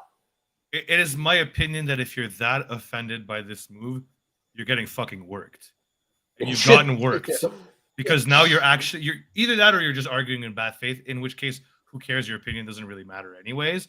But I think if you're legitimately upset, like it's okay to admit like you've been worked, you were worried that it's dangerous, and they just did it right, and they filmed it right to a way that like you were worried and concerned. That's the point of that move. Literally is the point of that move. The one thing I will say, and because it ended like pretty much right after that, if I remember right, like Kenny kicked out, but then Ospreay picked him up, hit Stormbreaker, and won. I think it should have just been the finish. I don't think Kenny should have kicked out. I think that would have. It's the first time move's been done in like decades. Let it be the finish. It's okay. It's the first time I remember even seeing it.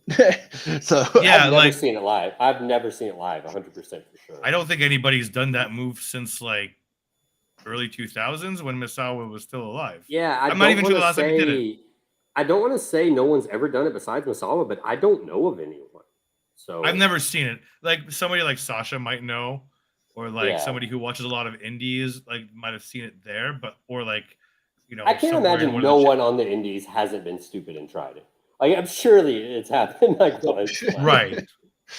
I mean, like I've seen Ibushi do it in those training videos. But yeah, like, yeah. that's I'm not sure he's really. probably busted out in a match at some point. I wouldn't, or he's And he taken it. was like, he had like a tear in his eye watching that move too. You know what's cool too? Just still in the Tiger Driver before we move on. It's in Fight Forever. That pretty much it looks identical to the way Ospreay did it. Fantastic. Which obviously is a coincidence, but it's one of the first things I checked for though. It's just called Tiger Driver. It doesn't have the year after it. I think there's a 98, which is the safer one too, but those two are in. And I'm gonna once I unlock more finisher like slots for my created guy, I'm gonna just add like those super moves as my other finishers.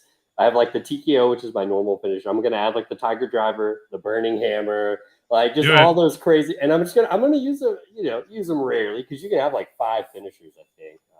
Oh, sick! Yeah, you just have to unlock the slots for your slots by playing like the Road to Elite. Yeah, it's like part of your upgrades you can get. So going back to your point on if it should have finished the match or not, it would have been really good. I wouldn't have minded it at all. I think it might have only maybe have confused some people in the audience because like, they thought he was actually hurt. Yeah, honestly, it could have. And I mean, like whatever, like, people got to get their finisher off, whatever. But I wouldn't have minded. The only other thing I wanted to talk about as far as controversies, because I did see it going around, some people didn't like it. I personally didn't really care. It was dumb, but whatever. But the fact that Callis got kicked out and then came back in anyways, was a point. There's actually something I heard, possibly because the Adam Cole match got cut, that maybe they added more time to this match, and maybe he was actually never even supposed to get kicked out. That may have been like what was added, and then they were kind of like, "Oh fuck!" But I got to come back to the, I may have been a last minute kind of thing. I don't know if that's true at all. That's just like a theory I heard. It would make sense. But that would make sense, yeah. I don't think it was the end of the world. It was kind of dumb, but like, would they? It would have been less dumb had they mentioned it on Dynamite that he was fined or something like that. I think too, like what annoyed me more about it than anything else was because it could have been resolved so simply without anything really changed. Just do like a quick ref bump or something and then do everything exactly the same as it went afterwards. Yeah. Like it was just so bad because Bryce, I'm pretty sure was the ref, looked right at Callis when he walked back out and was like barely did anything. Well, he's like, yeah, he tried.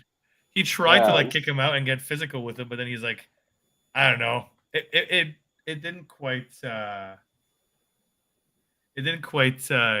all. It was a bit clunky.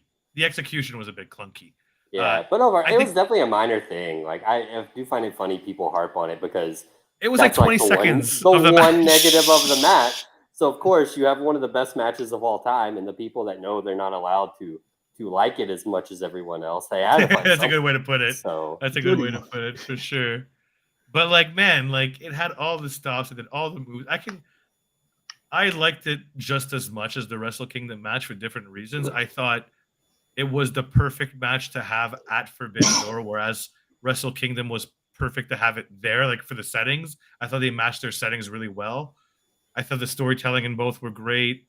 Kenny never hit the one-winged angel, which is really good. Mm-hmm. He shouldn't be hit. I don't like it when he hits that move in a loss very often because it leaves some story to be told. I like that. Got it, yeah. Exactly, yeah. I like that Kenny kicked out of the Stormbreaker, but not really. He just put his foot on the rope. That move is still protected. Freaking Ospreay looked like an absolute killer. Like he is that guy now, and honestly, I think Ospreay is he's my top wrestler like in the world right now, just from pure. And that's fine. Only rating that, not like overall package, but like I think he's the bell going right now. Yeah. And like honestly, if I'm New Japan, like I think it's time to push Will Ospreay to the moon again. Like have him beat Sonata. They tried. He freaking broke his neck or whatever it was, which really sucked. But he hasn't really challenged for the title since then. After he had that short reign. It's hard to say because he's saying all the things about coming back to New Japan in 2024. I don't fucking believe him at all at this point. Yeah, it's weird. It's almost like even if that's all true, you 100% expect yourself to stay. Why are you saying it like that so publicly? See if they'll give you more money because you think you might leave, Like, yeah, and I think it might be a case of that he's either staying or he's going to AEW. So if he is going to go, he's going to leave on a good note by saying the right things. But let's be honest, man. Like, it's going to be a question on how much he cares about money, because I do think that AEW is going to back the truck up for him, and they're going to offer him they're going to offer him more money than New Japan can. They just are.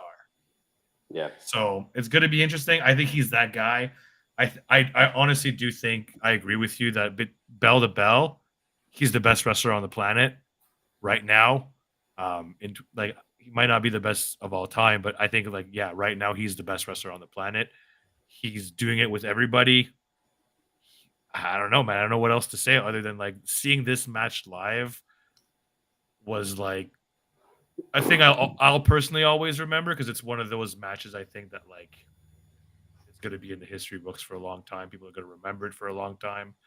I think some people will remember the Wrestle Kingdom one more, but I think this one had more eyeballs on it, quite frankly. So I think people are just going to remember this match more. And I think it was, also a really good way to show that, Kenny's still, there is no difference between New Japan Kenny Omega and AEW Kenny Omega. It's just Kenny Omega. And this is what he can do if you give him 30 minutes, this is the kind of shit he's going to give you. You just can't really compare it to TV wrestling. It's just not the same. But I don't know, man. There's just nobody that can do it like these two guys right now when it comes to pay-per-views. And I can't wait to see the next one. Yeah. Definitely the match of the night. Might be match of the year right now. Yeah, might be. I mean, I had the Wrestle Kingdom match as my match of the year probably before. I had that in the Iron Man match at Revolution as my top two, and I haven't committed to a decision. And I want to rewatch the Wrestle Kingdom and this one back to back or something to really see if I can tell which one I like better. But I don't know. I almost feel like it depends on what kind of mood I'm in, because they were so similar but so different at the same time. Yes. And different styles. For the most part, the Wrestle Kingdom was a very New Japan match, but a violent one. It's not like your classic New Japan main event. It had more edge to it, which I like. Yeah, and then this one was I don't know. I would describe it as also a New Japan match, but instead of that much more edge, more of a Western flavor added. Yes. Well, it had the callous flavor, which, regardless of if he came back or not, the first match didn't have any of that. It didn't have any of the outside interference kind of stuff, or the screwdriver, which I think is important to have in this specific match, because I think they're telling a specific story. I think they're going to be hey, now Kenny can say you beat me, but you couldn't do it by yourself. Yeah, exactly. And I do wonder what the first thing Ospreay's going to do next, because I don't really know what he has planned, even in Japan or anything. Yeah, I have no idea. Well, he's in the G1, obviously, but he could very well win the G1. Yeah, I think he'll definitely advance past his block. I don't remember them exactly, but I know I'd pick him as one of the top two in his block easily. That one was no question. Yeah, absolutely. I don't know if he's going to win the G1 the whole time. He's going to win his block. It's I think he's in the same block as Okada. Yeah. Yeah, I don't even want to make a prediction this year. G1, honestly. Yeah, I feel like I'm just going to keep. Those tournaments are not only are they hard to predict most years, they're also I find that when I predict, I always end up just getting disappointed, because they always do the absolute opposite of what I want anyways. So they're probably going to do the same thing again. Did you guys have any other spots in the match that you want to talk about? Nah, I think we hit the ones I really want to talk about. It was the table spot, the Tiger Driver, the kick out at one, all that stuff. It was This is great, and I'd usually say top 3 match of the year with the other 2 I named too. I can't figure out my order yet. That's fair enough. Like I thought Will came off really good with the crowd. Like the crowd was enjoying booing him, but they didn't really boo him when he won at all. No, the crowd was super cheering once the match was over. They were just, it was just a standing ovation for the whole match. Yeah. That's how I felt personally. Everybody was just like, and everybody was exhausted, which we'll talk about in the next match. It did not help the next match at all, unfortunately. The match killed us. It could have ended there. It probably should have been the main event. Knowing what we know. Yeah, with hindsight, yeah, it should have definitely. But even if it didn't, honestly, even if what happened didn't happen, I still think that they made the same mistake as they did at Wrestle Kingdom. Like you can't follow this match. Yeah, you just can't. They should just stop making people have to follow the fucking. It's not fair. It's not fair. You just can't do it, and you can't ask them to turn it down either. It's not in their blood to do that. So like, just they won't. You can ask, and they will refuse. Like, yeah, they'll be like, no, we're gonna be the best because we are the best. So, I think it would have been fine to do Okada, in this spot, or just do them back to back and have Ospreay the closer and have Okada match right before it, and just I don't think that would have been an issue at all. Me neither. You don't need a cool off between those 2 matches, but you did need a cool off after Omega, because Omega, no matter how good Okada Danielson would have been, there's no way it could have followed this back to back. It had to be in the other. Yeah. Oh yeah. And we can talk about that next match then, though, since it was the cool down. And I think when I read the Observer this week, I think it was actually the least favorite match as voted on by readers and stuff. I would agree. Yeah, I hadn't actually thought about it, but yeah, I'd probably put it there too. But anyway, it was Sting, Darby Allin, and Tetsuya Naito against Les Suzuki Gods, Chris Jericho, Sammy Guevara, and Minoru Suzuki. So I'll start with the good. Suzuki was awesome. Him posing with Sammy and Jericho was hilarious. That was my favorite part of the match. It was also my favorite part of the match. Yeah, Suzuki, as usual, was there to play, did his thing, did his spots, sold well. I have no problems with that. Sammy looked pretty okay. He didn't really get to do like as much as he usually does. He did some stuff, but I don't really remember like any like huge things he did that were like wow. So that kind of sucked. At 6:30. Yeah, 6:30. Yeah. Which apparently was a botch anyway. It was a botch. No, Sting but, botched.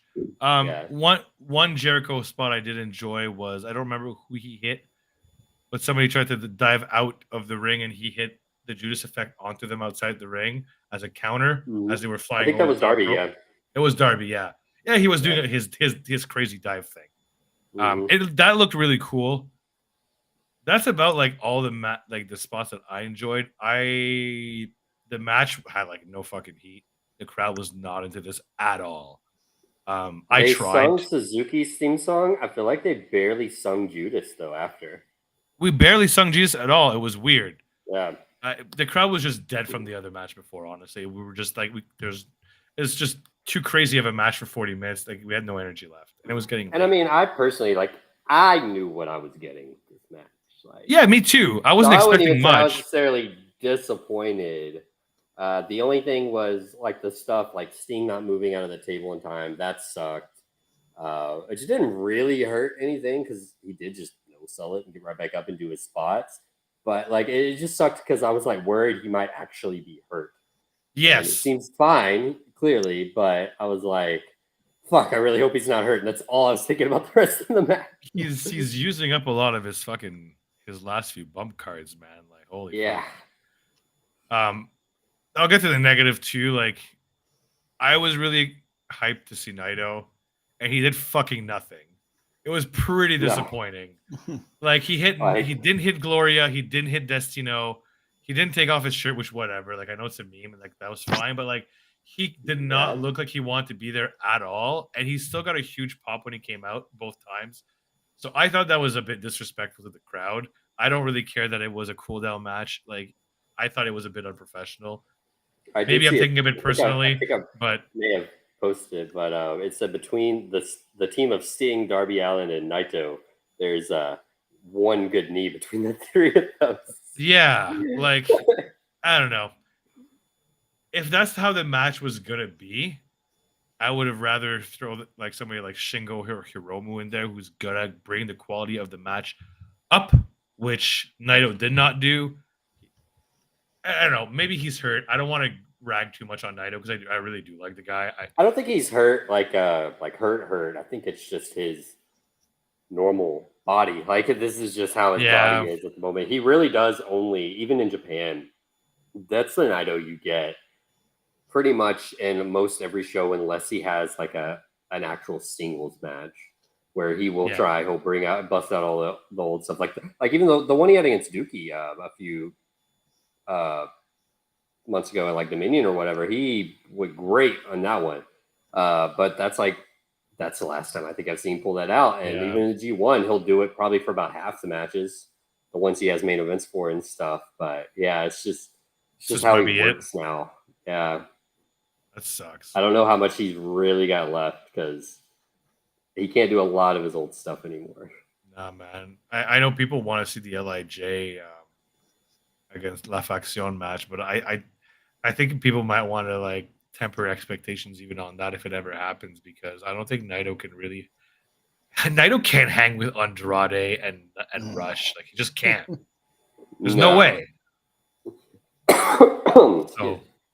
So it was what it was. The baby faces, I think, got the win, right? I forget. I'm pretty sure they did. Yes, they did. Yeah, Sting won with the Scorpion Deathlock, did he not? Yeah, on Sammy, right? Or was it Suzuki? It wasn't Jericho, I don't think. No, it wasn't Suzuki. There's no way Suzuki. I didn't think so either. Pretty sure it was Sammy. But before we move on to the main event, though, we can talk about how on Dynamite, we can talk about the big spot Sting did too, but what's even crazier to me is he tapped Jericho out in the main event of AEW Dynamite in 2023. Like, wow. Yeah, he did. There's a lot of tapping out going on. Yeah. Jericho's in trouble, man. I'm thinking maybe Jericho might like put up his career or something. I don't know. I think it's all like, run that to in London, Jericho versus Sting, just straight up singles match. I don't really want it. I'm not gonna lie. I don't know if they can delay it enough either, because that's like mid August, right, or even towards the end of August. Yeah, it's like it's the last week of August. I don't know if they can delay it. They can maybe do it. If they can, I don't think I'd like it. Let me specify that they can delay it. I don't think I'd like it if they did. Yeah. Honestly, a lot of Jericho promos on Sting, and he can get repetitive when he has a lot of people. I just don't think I need to see Sting in a singles match unless I absolutely have to. There's just no reason for it. I don't think it's going to be that good. Not because they're bad workers, just they're both very limited. Jericho is starting to look a little rough again. I think he might be needing to take some time to heal. He goes through some phases. And I don't even think it's his fault. I think he's just banged up. Like he's an older guy and he works a lot. And like he did the old Ocho run and stuff like that, and then this run, and like it's a lot of miles for the last few years. Remember when we thought MJF was going to just straight up retire him, and then he's had a whole Ring of Honor World Championship run since then. I mean, I love that shit, but yes, I do remember that. So I don't know. I don't know if I really care much. I'll be real. I don't care about this feud. I just don't. Like, I understand it's cool that they've never been in the ring together. Do I need them to have a pay-per-view match on that angle? Not really. Yeah, I don't know how much longer they're going to have it go either. Like, I really can't see a lot. I mean, I could see Darby versus Jericho singles match. I would like to see at some point out of this. Sure, that makes more sense. But I honestly think I would rather them have a run with the tag titles, and then when they lose, that's it. He's done. All right, so our last 10 minutes. The delay though is where I need the Sammy turn soon. That too, actually, because I feel like that's been delayed. Like I feel like they're not going to do it to the Sammy and Daniel Garcia both could have turned by now. I think. I think they still will. They keep getting like distracted. It almost feels like by other things, like not in kayfabe, but like the booking. I feel like it just other stuff comes up, and they're like, okay, we can hold off still.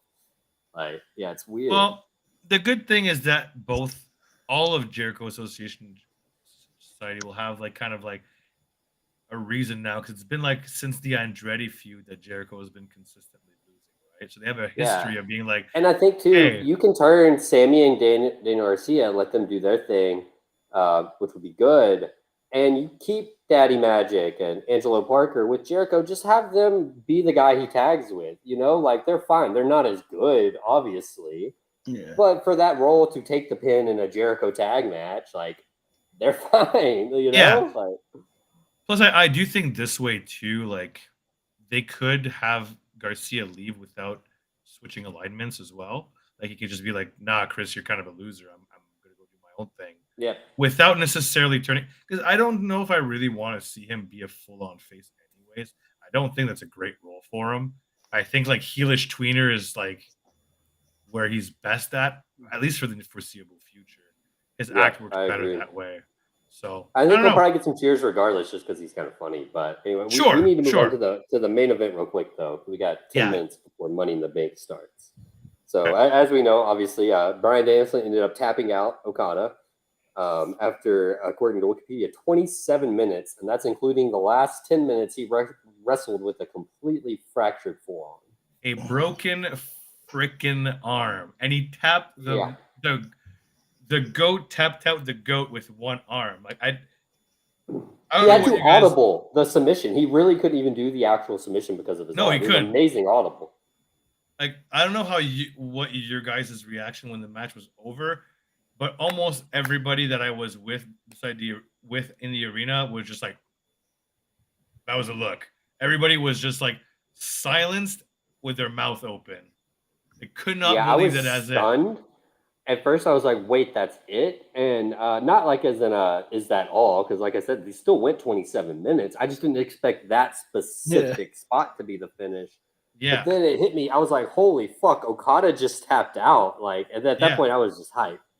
In 7 years. First time in 7 years. Or 8 years? Shinsuke was the one that did it. It was 2015. I know the year, but I don't remember exactly. G1 Climax, G1. Right? Yeah. Crazy shit. Match was incredible. He broke his arm on a routine elbow drop. He talked about it at the post show. First of all, not only did he break his arm and finish the match, after the match, he like jumped into the crowd and was just like chilling and celebrating with people for like another 10 minutes. Then did a whole ass press conference, smiling and laughing. This dude is insane. Like, he's a masochist. Like, the more pain he's in, I feel like the happier he is. He might be. Oh, man, like he's just smiling and be like, yeah, I broke my arm, whatever, no big deal. Like, he's like 6 to 8 weeks, you know, and then you see the x-rays and they're like, it might be longer. I was like, fuck. It might be longer, but honestly, the more I've read, like, it doesn't really matter how bad or not bad a bone is broken. If it's twisted and shit and it's bad, but a clean break's a clean break. It's not really going to make a difference. It's the same heel time.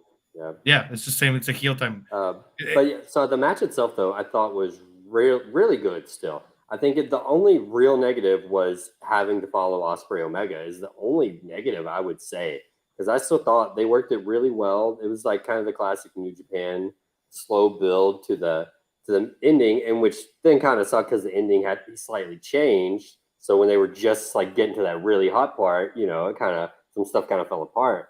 But still, like, I would rate it still a crazy high match. You know, I did too. It was outstanding. Still, honestly, it's just when compared to other stuff, the Ospreay Omega really, and even like the Tin Man, I think it wasn't as good as I think, especially as people wanted it to be. Yeah, and we know why. It did. The funny part is, I only felt that way that it could have been more after the match. Whereas during the match, I was like super engaged, and at no point did I ever think like, "Oh, this match is like not as good as whatever." It was just a different. Yeah, those are mostly only like hindsight thoughts for me too. Like as I was watching, I was just focused. Actually, I had one of my coworkers was here watching it with me for the Ospreay Omega and the main event match. He stood up for both of them, and I guess he had to watch them standing. I didn't say anything. That's awesome. That's fucking awesome. I love it. I love it. But like, it was what I really liked about those two matches is like they were completely different paces, completely different style of matches as well, but still both felt like main event New Japan AEW matches. Like you knew it had that big match feel, and like I don't know, I'm kind of used to like Danielson matches, so it just kind of felt like it both felt like a Danielson and an Okada match. Weirdly enough, like their styles actually work really well together, very similar pace, more so than Omega Okada actually, which I find Omega and Osprey actually have a closer pace to each other than Okada.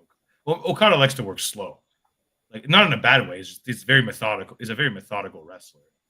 That's why his matches are very like, Okada and Jay White had such good matches. I think. Yes, again, very similar. Yeah, I agree with that. I agree with that. Which is why I think on a side note, like Punk, White are going to have really good matches because they oh yeah, I'm excited for those. Psychological matches. It's going to be really good stuff. But man, like this match was awesome. We didn't really talk about it yet, but like the fucking entrances. Like, oh yeah, I can't believe he got Final Countdown for that. The pop when that theme hit was insane. The pop for the first noise and then the pop for the first synth to hit was crazy. Yeah. When the screen changed and I heard even before the synth, I was like, oh my fucking god, they're using Final Countdown. And we had talked about it the day before. Yeah. About like how there was a bit of like rumbling in the news that like, oh, the rights are maybe kind of available, which I'm like, apparently it's still super expensive though. He said that it was a one-off, but that he got it for that show in perpetuity, so it will be available in all replays and won't have to be edited over. But he's not going to be using it like every week, apparently. He said it cost as much as it would have cost him to sign a wrestler. Yes, he said a wrestler, didn't specify who. He didn't say who. Like a median contract. You know, not like a major star, but yeah, that's insane.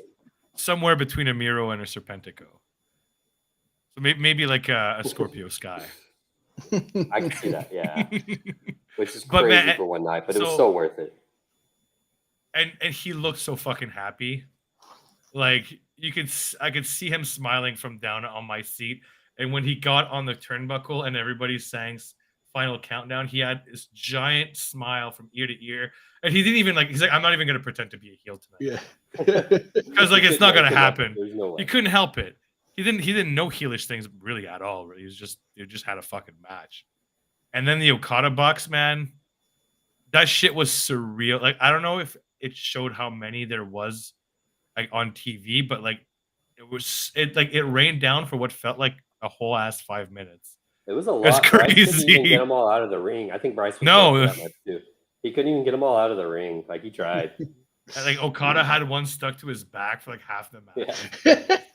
Like, it was great, but what a match! Like, honestly, even more than Okada Osprey, I thought this match it felt surreal the whole time for me. Like there was just this kind of air of like witnessing history kind of thing. And it was in a lot of ways. It's too bad there was an injury, but honestly, I don't think it really took away that much from the match at all. And much like Omega Osprey, I'm like 99.9% sure that they're going to do it again. And I can't fucking wait to see what they're going to do a second time. It's going to be even crazier. That would have ranked as my third favorite match of the night. That's where I would have. Yeah. Today, because I was fully invested, just sitting there the whole time, just like I think that was like the match I was like the quietest in the chat in too. Like I barely. I don't think I typed anything during most of that match. Like nobody was. I was looking at the chat after the match was over. At almost nobody. There was maybe like 10, 15 messages through the whole 29 minutes. That's either really good or really bad. I've noticed too. Like watching CSOA chats. Yes. Like it worked for those really good matches. People won't say anything because they're watching. The others, they just don't have anything to say because they've stopped paying attention because it sucks. Because it sucks ass, yeah. No, it was great, man. We'll wrap up there, though, because Money in the Bank's about to start. But, yeah, this was good. I mean, just final words, like, what a show. I mean, it's going to be hard for me not to vote for that for Show of the Year unless something crazy comes later. Yep. Right. Same for me. Go ahead, Blaze. Go ahead. So yeah, right now it's definitely my top one too. Like something crazy got to happen for me to vote something different. But then again, hey, All In could top it. We'll see. Depending on what they do. Yeah, for I it. mean, we're only halfway through the year, so exactly The All In as of today, crowd. actually. The All In crowd is going to be ridiculous. But yeah, same for me. I'll wrap it up real quick. Like it was definitely my best pay-per-view of the year so far. I would say bell to bell, it was a better Forbidden Door show than last year. More like everything kind of hit perfect. Really, outside of the co-main, like the pre-main event match, I thought everything was really, really, really good. Wasn't really like many under 4-star matches for me, and it had like a match of the year candidate. So couldn't be happier. Great show. Yep.